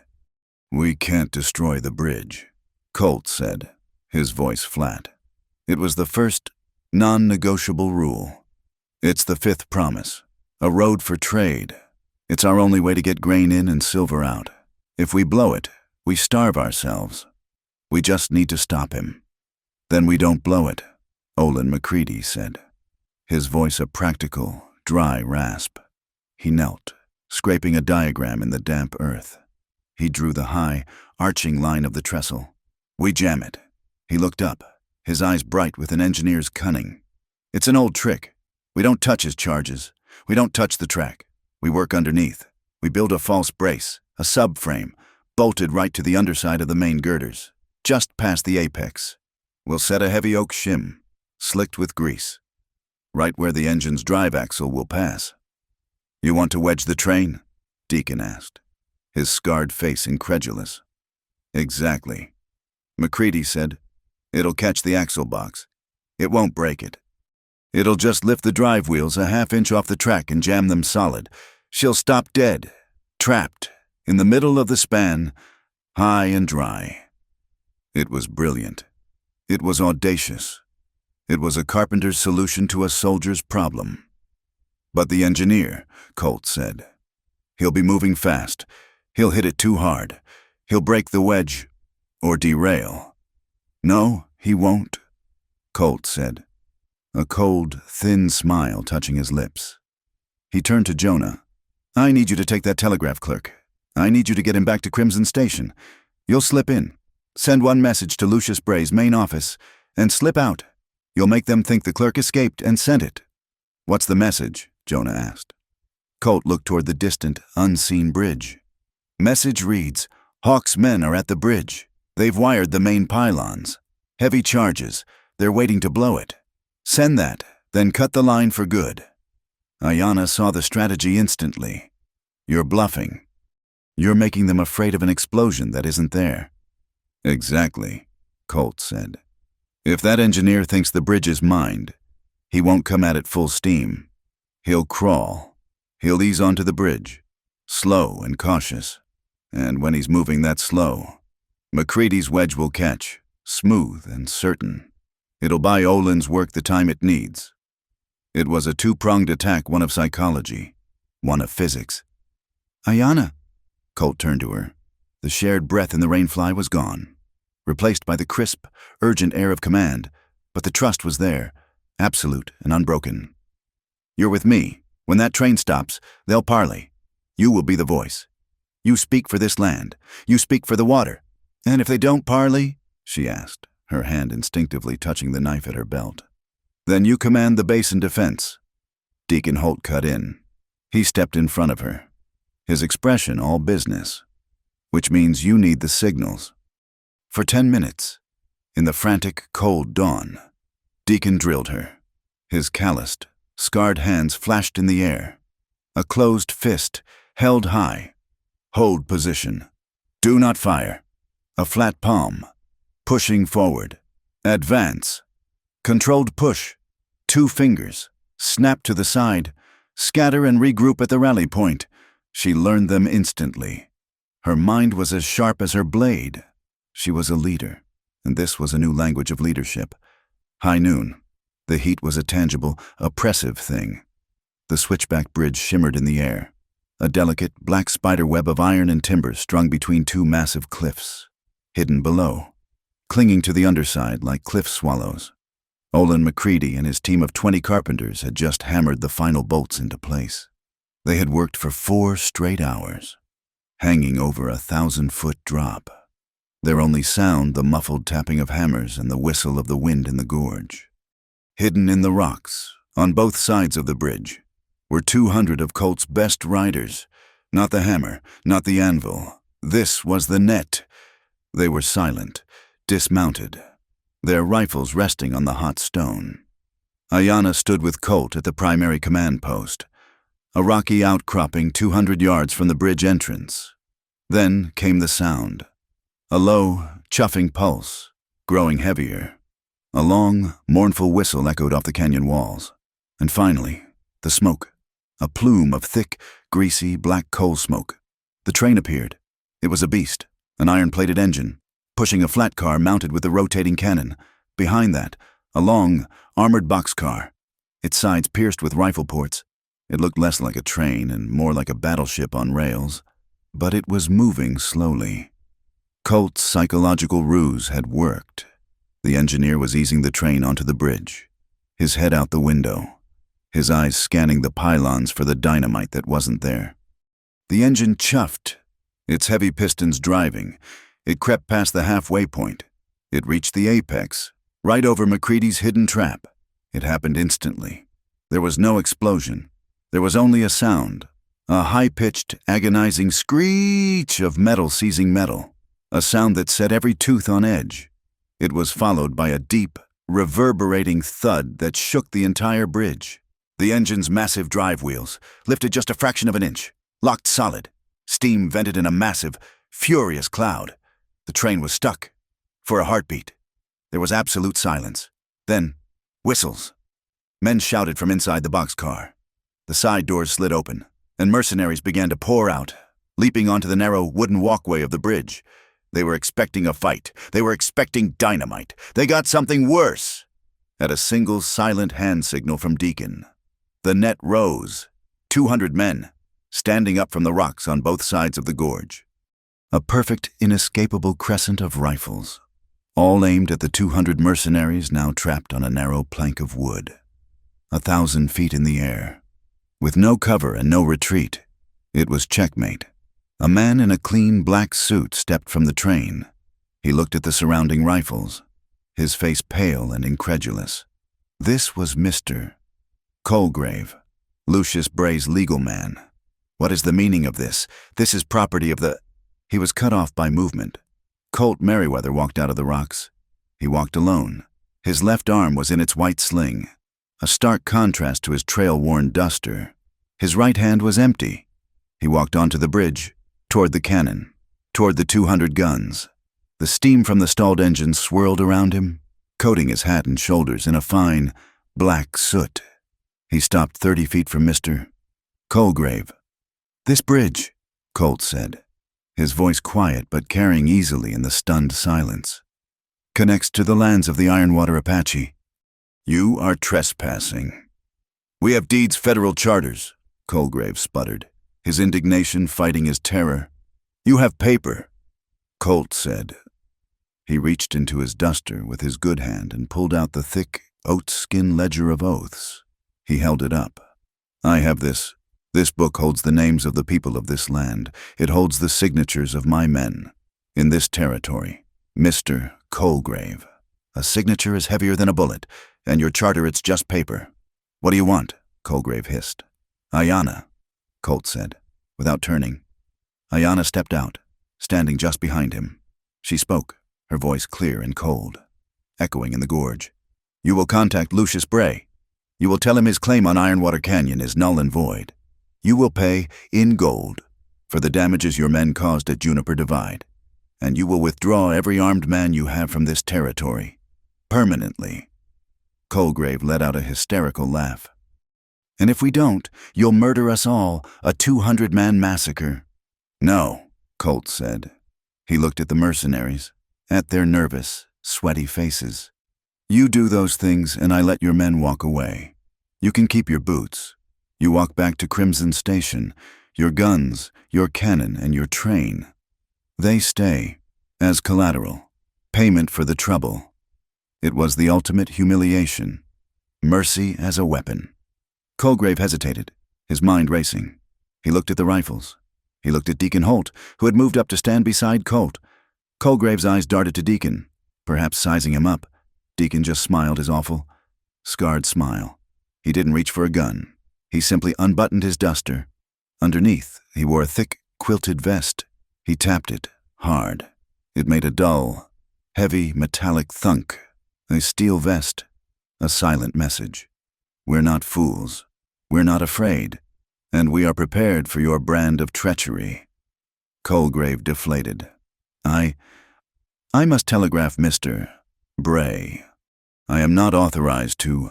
I need his word." "Be my guest," Colt said. A nervous telegrapher on the train began tapping out the message. The tension stretched like a steel wire. Minutes passed. The sun beat down. The telegraph key began to chatter. Answering.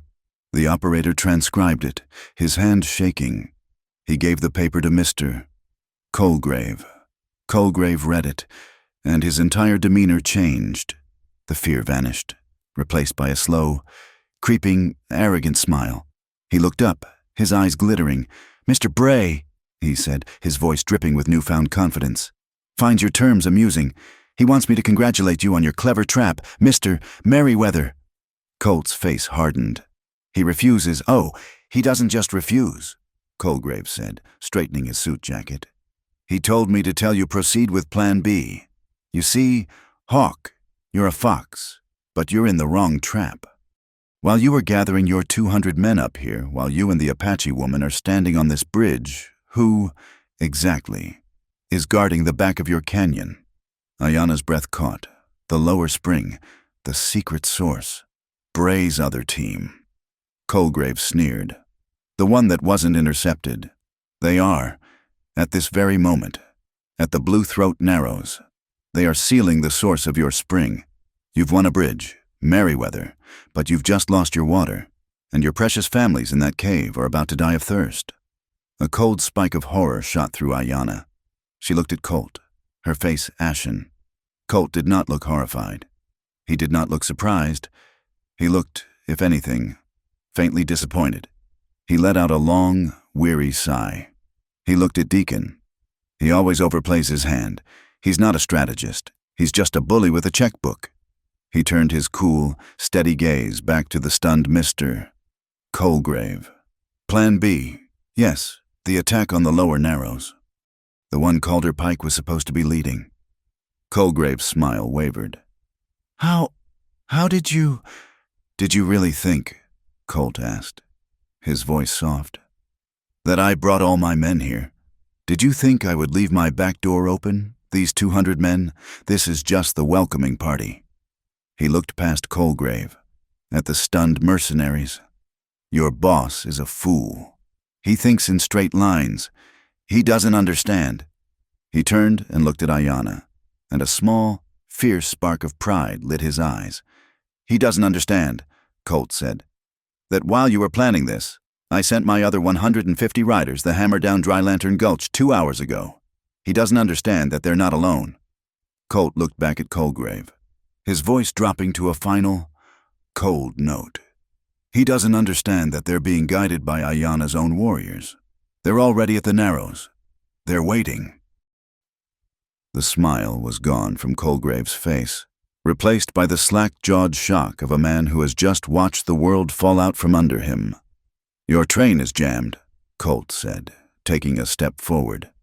"Your water team is, at this very moment, walking into an ambush, and your boss, Mr. Colgrave, has just run out of plans." The train was held. not by a single ounce of dynamite, but by a carpenter's wedge and the unyielding, inescapable weight of a promise. The world had shrunk after the vast, open terror of the basin and the high-wire tension of the bridge. The fight for the water itself had come down to this Blue Throat Narrows. It was a cold, shadowed slit in the earth, barely 30 feet wide, where the true source of the Ironwater Spring, fed by the deep aquifers, was forced to the surface. The water here was fast, deep, and icy cold. The rock walls were slick with green moss and moisture. Calder Pike was here.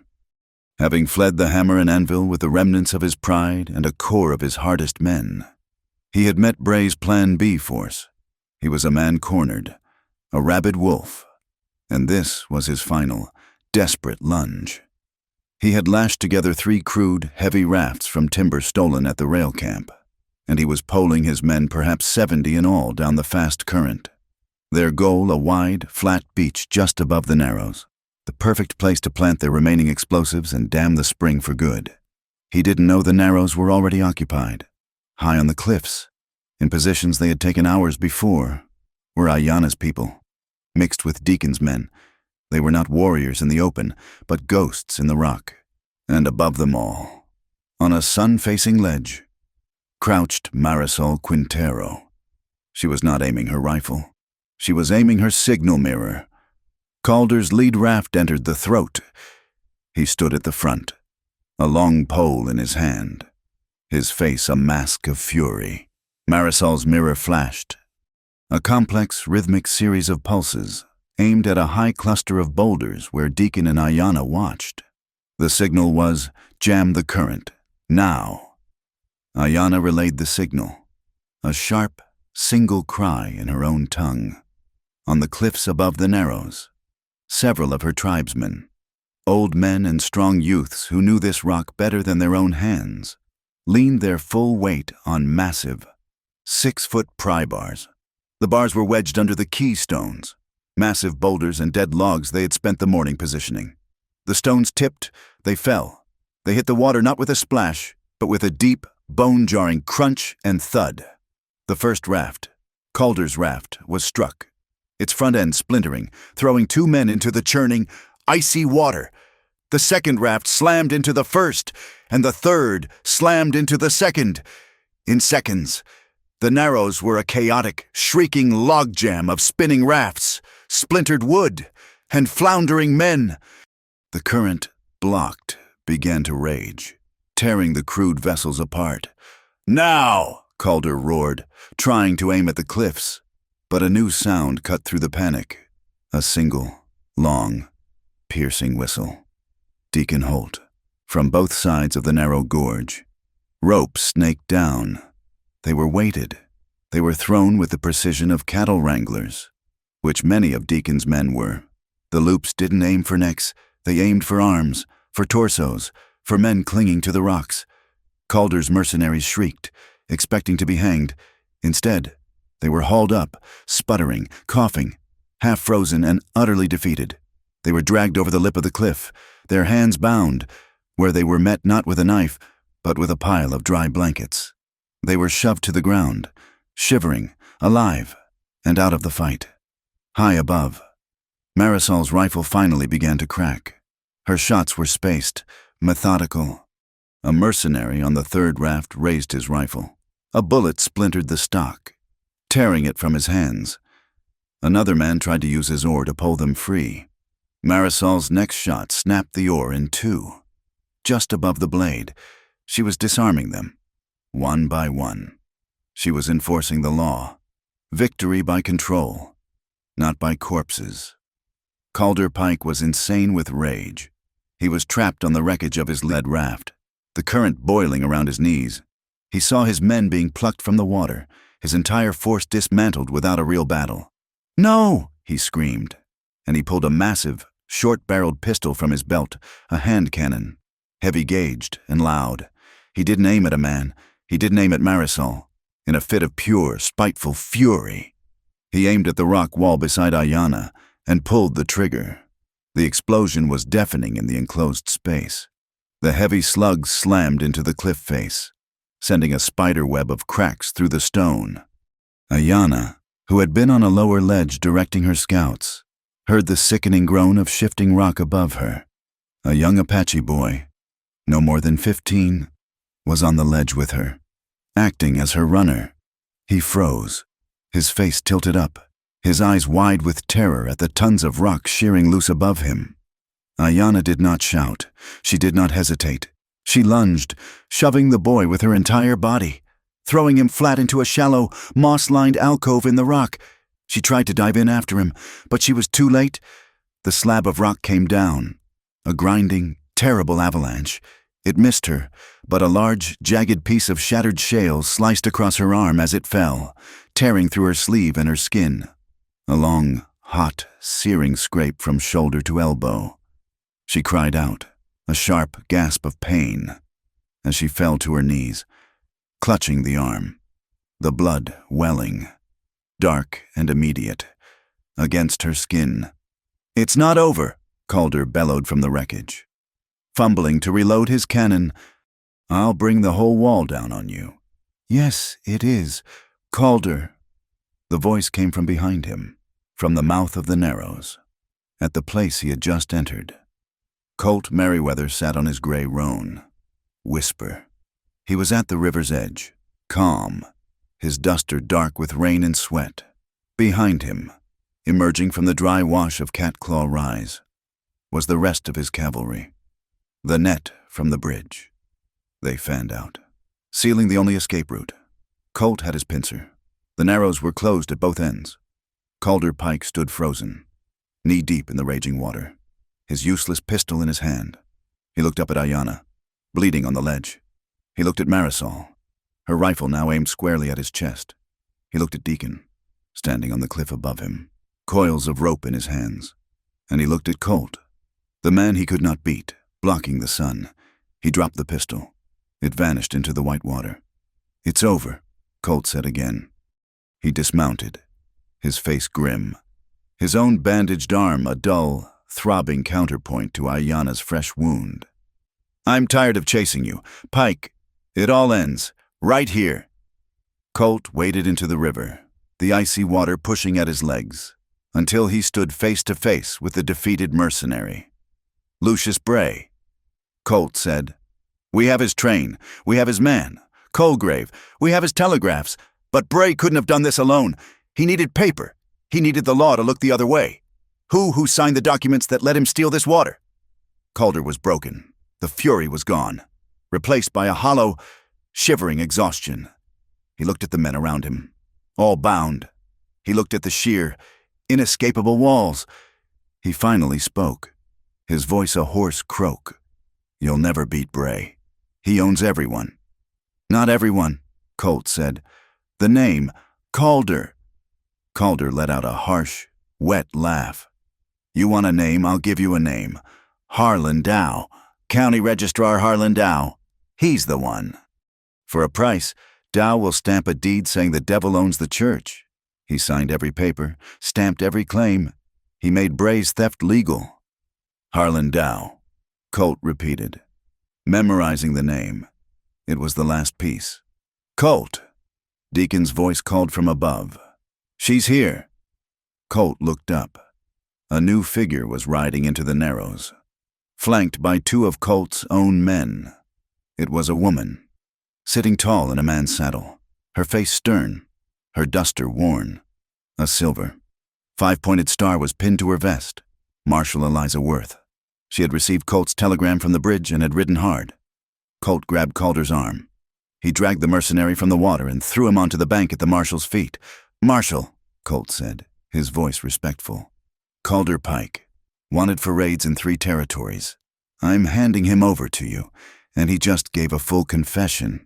The man you want, the one who orchestrated this whole thing, is Registrar Harlan Dow."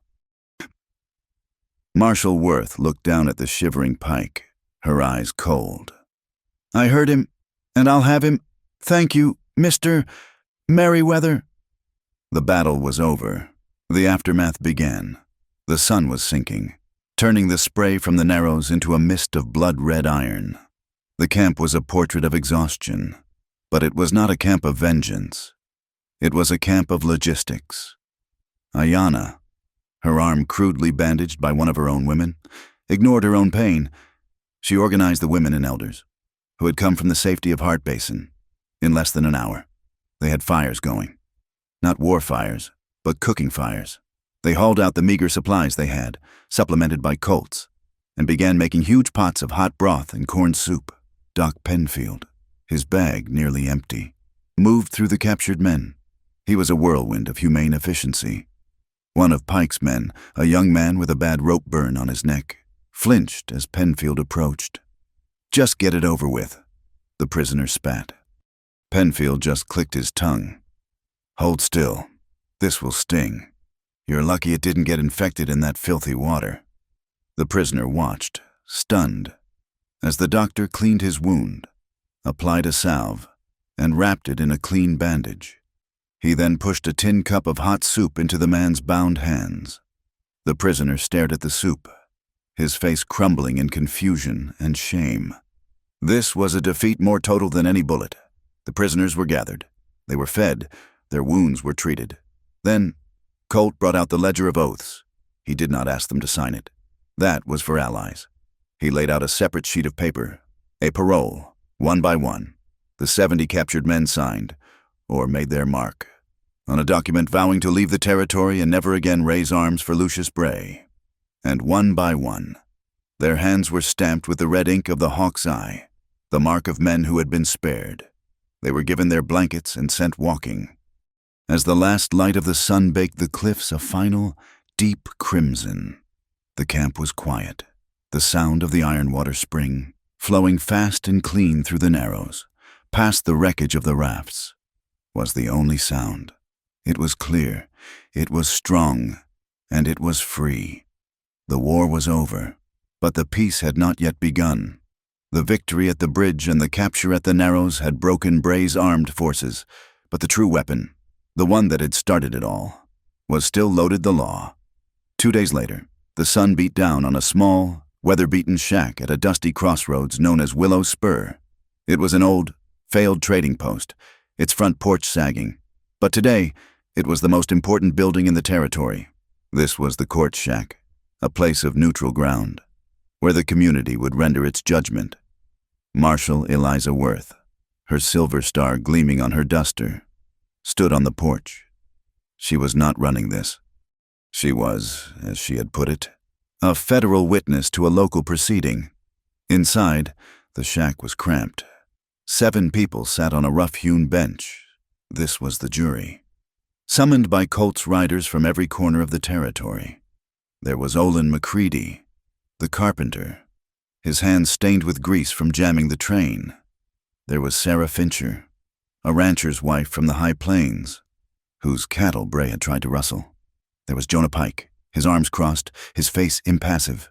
There was a blacksmith from Crimson Creek, a Mexican merchant from the far southern settlement, and 2 of Ayanna's own elders, including TSO, his face a mask of solemnity. It was a true jury of their peers. Colt stood in one corner, his arm in its sling, his face grim. Ayanna stood beside him, her own arm bandaged, her presence a silent, powerful testament to the stakes. Then, Harlan Dow was brought in. He was not in chains. Marshal Worth had invited him, and he had come, flanked by 2 of her deputies. Dow was a small, fussy man in a city suit, his face pale and sweating. He smelled of bay rum and fear. He looked at the jury, at Colt, at Ayanna, and his lip curled in bureaucratic disdain. "Marshal," he began, his voice high and reedy, "this is an outrageous proceeding. A kidnapping. I'm a duly appointed officer of the county. This rabble has no authority.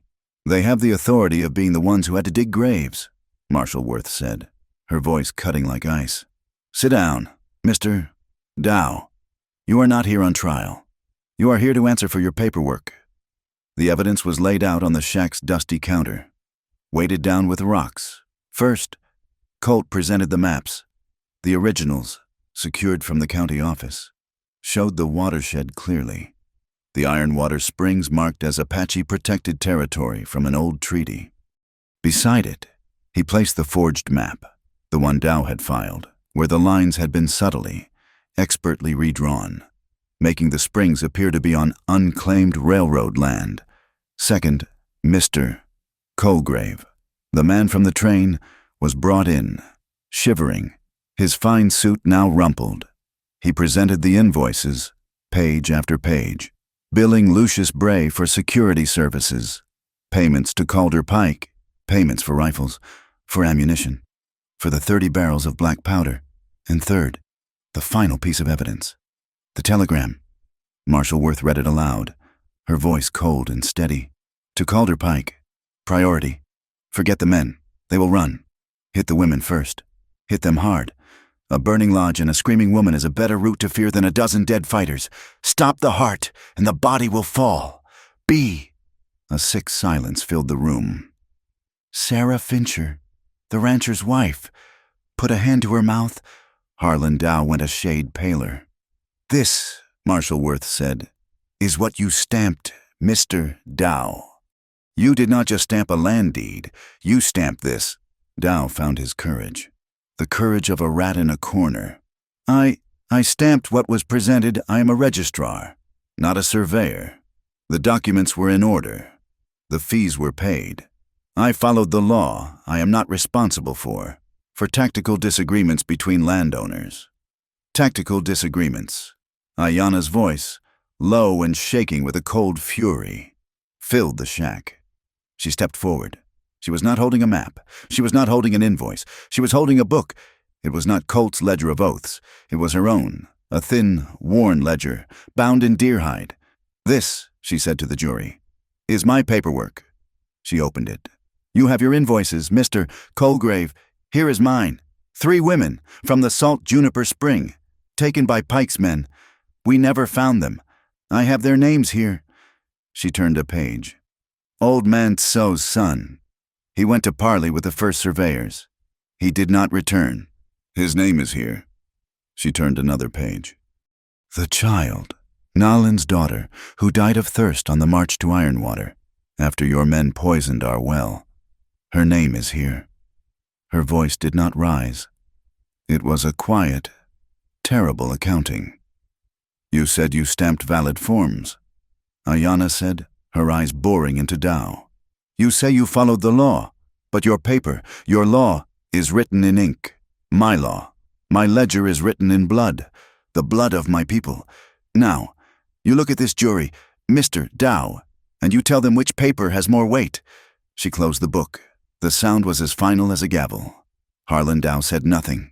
He just stared, his mouth open, his bureaucratic certainty utterly shattered. Marshal Worth looked at the jury of 7. You've seen the maps.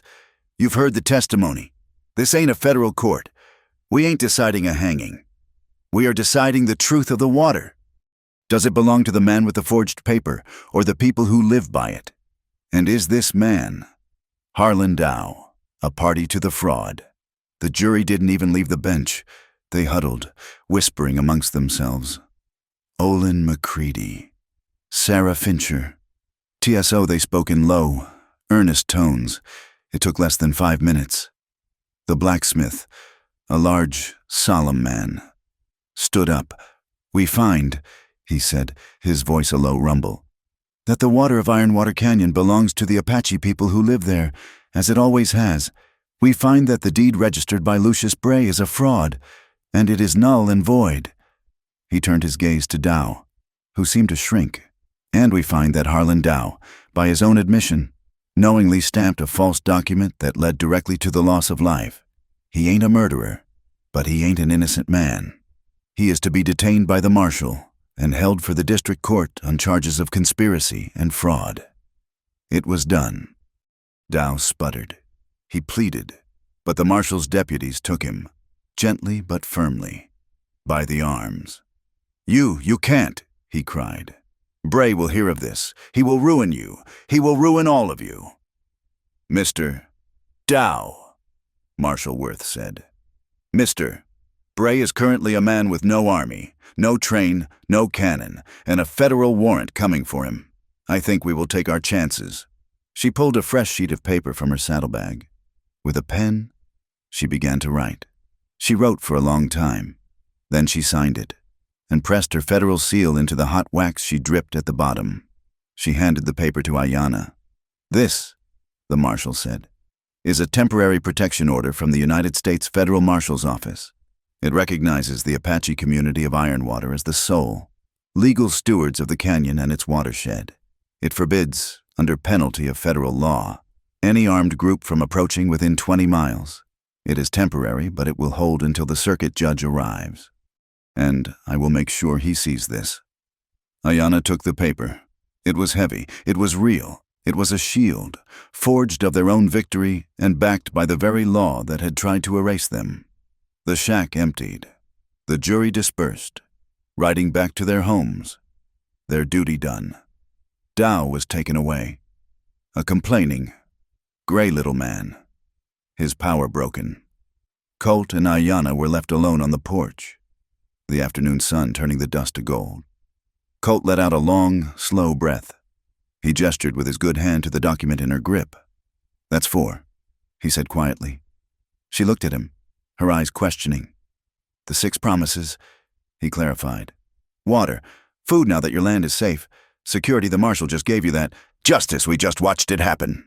He looked out at the high, empty plains, toward the distant, unseen pass. "That leaves 2, a road for trade, and the right of safe passage." Ayanna clutched the paper. "We have what we need. Colt, we are safe. The rest, it is just wind." "No," he said, turning to her. The passion was back in his eyes. "It's not. Security is a wall. It keeps you safe. But it's also a prison. A road for trade is a door. It's what comes next. It's how you live." He stepped closer, his voice full of a new idea. "Juniper Divide. Where it all started, it's a natural crossroads. We should start a market there. The Juniper Market." He looked at her, his respect for her leadership, her strength, absolute. "Not run by my men, not run by soldiers. Run by the women. Run by you. You and Sarah Fincher and the other women of the settlements. A place where your people can trade their beadwork, their cured hides for Olin McCready's lumber, for the blacksmith's tools, for grain and salt. A place where trade is the law, not guns." Ayanna stared at him. He was not just giving her back her land. He was giving her a future, a door, a place at the table of the world, a place she had never dreamed she would have. A slow, genuine smile, the first in years, touched her lips. It was small, but it was real. "A Juniper Market." She tested the words. They felt good. "Run by women. The men will not like it. They'll like it when their bellies are full and their cabins are warm." Colt smiled back. "They'll learn." His smile faded slightly. "Which brings me to the last promise. The 6th, the right of safe passage." He met her gaze, his own unwavering. This victory, it cost Bray a lot. Men like him don't forget. They hold grudges. Marshal Worth's paper is strong, but some of your people, some of the elders, they might be afraid of what comes next. They might want to leave, to go somewhere far away, where Bray's name means nothing. He gestured to his camp, to the 500 men, now resting, cleaning their rifles, mending their saddles. "If anyone wants to go, if even one family decides this land holds too much sorrow, I will give them 100 of my best men, an escort, to take them safely, all the way to the Oregon Trail, or south to the new territories. No questions asked. It is their right to leave, just as it is their right to stay. That is the final promise." Ayanna looked at this man, this mender, this general. He had taken nothing. He had offered everything. He had not come to conquer. He had come to fulfill. The sun was low, painting the sky in shades of apricot and deep violet. The camp was quiet. The exhaustion of the last few days settled over it like a soft blanket. The people gathered. Ayanna's 19 families, Colt's 500 men. They sat together in the great, open basin, a new, single community. Forged in fire and policy, Ayanna stood before them, on a flat rock. Marshal Worth's paper was in her hand. She did not make a speech about victory. She did not make a speech about the law or the land. She looked at the faces of her people, at the faces of Colt's men, at the children peeking from behind their mothers' skirts. "For 5 years," she said, her voice carrying in the clear, still air. "I believed that strength was a fist. I believed we had to be hard. I believed we had to hate our enemies and fear our friends. I was wrong." She held up the federal order. "This paper says we are safe, but this paper is not our strength. Our strength," she said, looking at her people, "is that we are still here. It is the grandmothers who remembered the story of the fox. It is the children who learned to be quiet. It is us." She turned her gaze to Colt's men. "Our strength is in the men who came when we called, the men who used ropes instead of rifles, who offered soup to their prisoners, who respected our laws." She looked out at all of them, the setting sun catching the fire in her dark eyes. "We are not strong because we have learned how to hate. We are strong because we have, finally, learned how to keep each other. That is our new law. We keep the water, we keep the land, and we keep each other." She finished. There was no applause, just a deep, profound, and respectful silence. Colt had not stood with her. He stood at the back of the crowd, his men parting for him. He had been just another listener. As she spoke her final words, he did not cheer. He did not step into the spotlight. He simply, slowly, removed his wide-brimmed hat.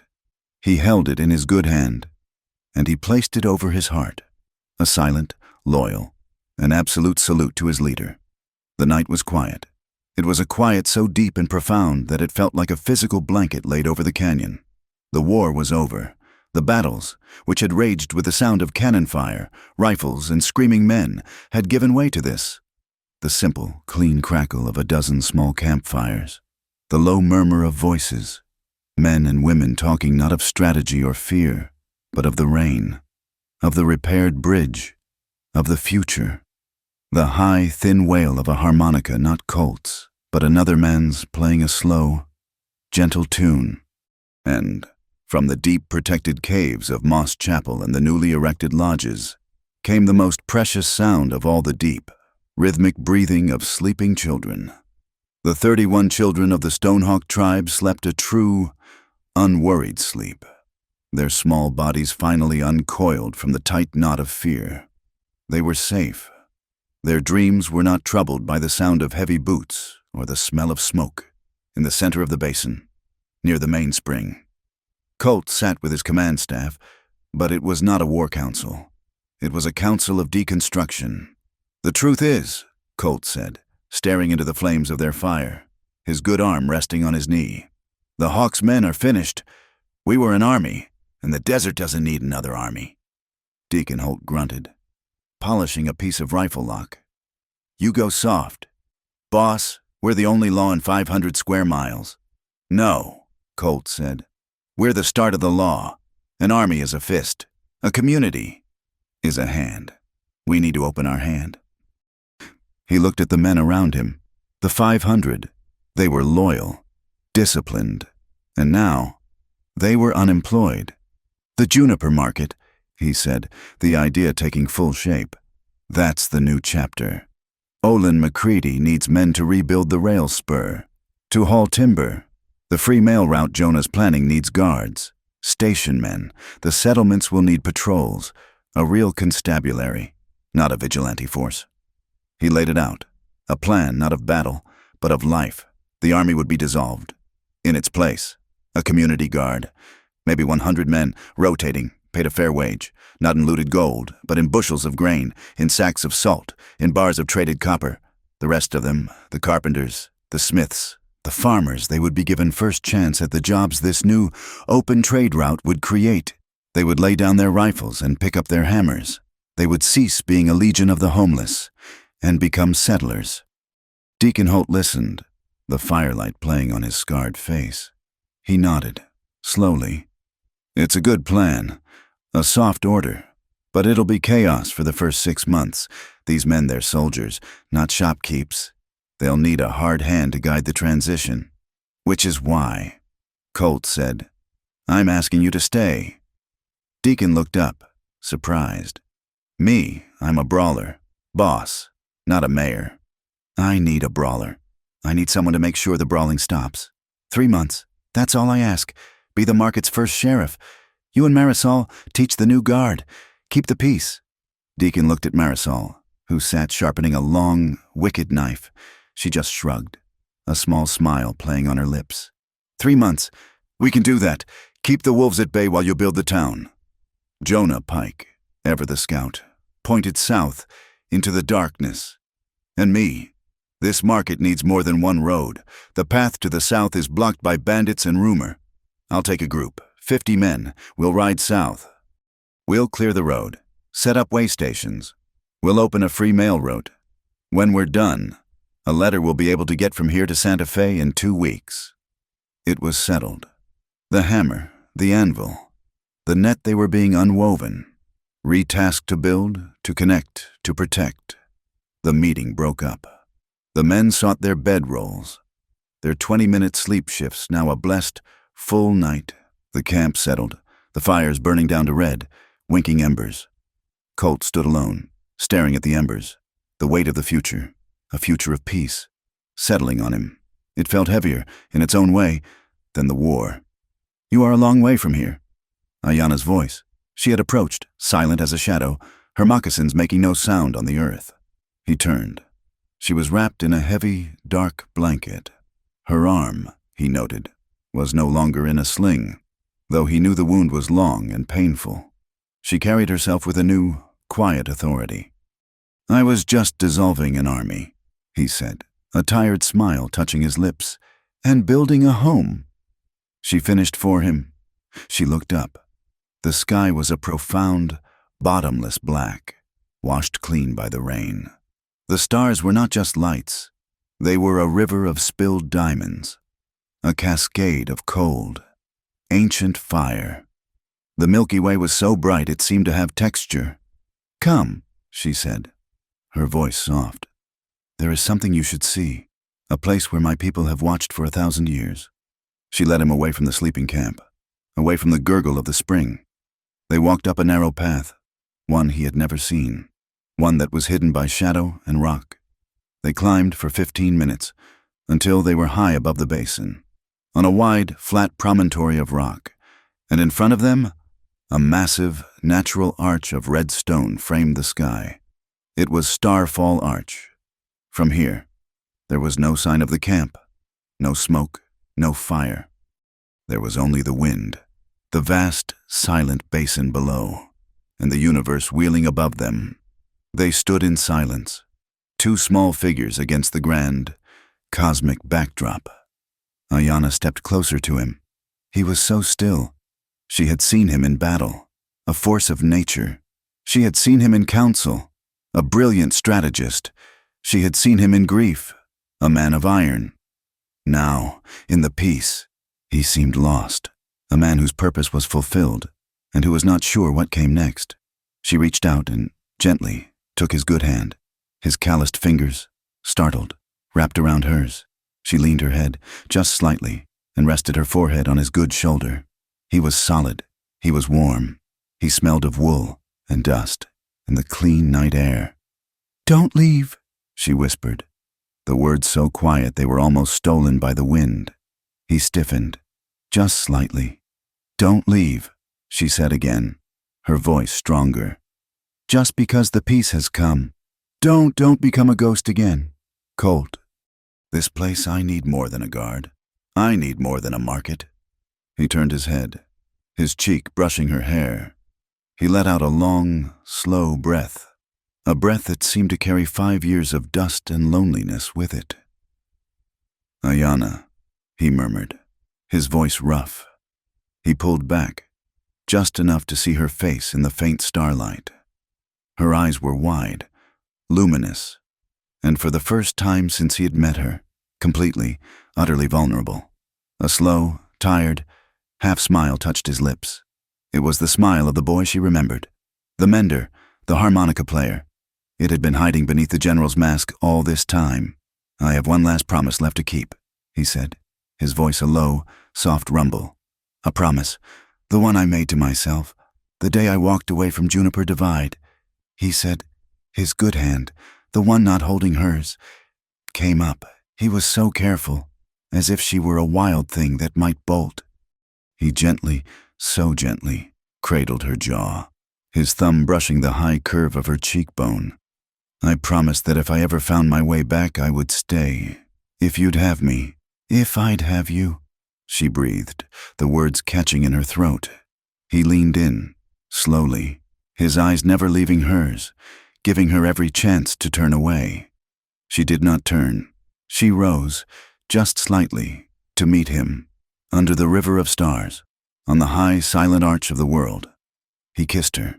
It was not the desperate, reassuring kiss in the rainfly. This was something new. It was a kiss of arrival. It was the end of a 5-year winter. It was slow and deep and certain. His hand moved from her jaw, sliding to the back of her neck, his fingers tangling in the hair at her nape. His other hand, the one that had been holding hers, released it, his good arm wrapping around her waist, pulling her close, resting securely on the small of her back.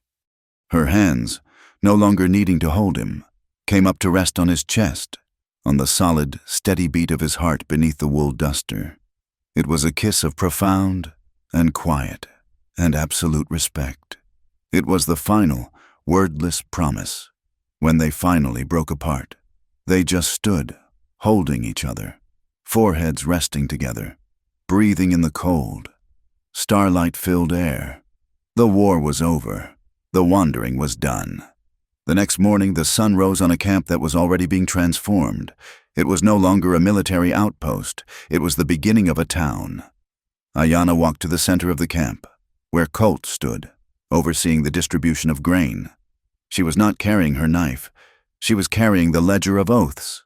She opened it to the first page, the page he had told her about. The ink was faded, the handwriting tight with an old, cold anger. But the words were there. His name, Colt Merriweather, and his promise, to prove that kindness has teeth. She took the quill and ink that he kept with the book. She looked at him, her dark eyes clear and certain. Then she dipped the pen, and right next to his name, in her own strong, clear hand, she wrote hers, Ayanna Stonehawk, and beneath their names, she added 3 new, short lines, the foundation of their new world, the 7th promise. Keep the water, keep the people, keep the word. The transformation was swift. Within a week, the first traders, escorted by Jonah's men, arrived at Juniper Divide. The market began. It was not a grand affair. It was 2 wagons, a blacksmith's forge, and 3 large blankets where Ayanna's women laid out their intricate beadwork and fine, cured hides, hand-sewn flags, patches of bright red and blue cloth, fluttered from poles, a sign of commerce, not of war. And for the first time in what felt like a lifetime, the sound of real, unrestrained laughter echoed up the canyon walls. The law, slow but heavy, ground on. Marshal Eliza Worth's dispatches, backed by the recovered train and the testimony of Mr. Colgrave, were making their way east. A federal injunction had frozen Lucius Bray's assets. Harlan Dow, the man of paper, had been transported in chains to the district capital, his career of bureaucratic tyranny at an end. That evening, Colt walked to the new lodge that Olin McCready and his men had built near the mouth of the main spring. It was solid, built of pine and river stone. He pushed open the heavy wooden door. A fire was burning in the hearth. Ayanna was there, mending one of the children's blankets, the firelight catching the silver in her dark hair. She looked up, and she smiled. Colt stood in the doorway for a long moment. He looked at the fire. He looked at her. He was no longer the hawk. He was no longer the ghost, the drifter, the commander. He was home. Slowly, he reached up, and he took off his wide-brimmed hat. He walked to the wall, to a simple wooden peg beside the door, and he hung his hat. He belonged to this place, and he belonged to her. The future was unwritten, but it was not empty. From the high crest of Pale Horse Ridge, The ridge where a 500-man army had once appeared like an iron tide. The only dust cloud to be seen was a small, high-spirited plume. It was just a group of young, unshod horses, the colts and fillies of a new, peaceful herd, running just for the sheer, unbridled joy of running, down in the valley. Colt and Ayanna walked out of their lodge, side by side. They walked not toward a battle, but toward the growing sound of the market, toward the laughter of their people. They were walking together to build a new, softer order, a place where justice had teeth, but had finally, after so long, learned how to smile. Thank you so much for listening to this story. We're a community of story lovers, and I'd love to know where in the world you're listening from. Please leave a comment below to share your thoughts and where you're tuning in from. If you enjoyed this journey into the Wild West, please consider subscribing to my channel, Wild West Stories 1850, and give this video a like. And if you'd really like to support the channel, please hit the hype button so this story can be heard by more people. Thank you for your support.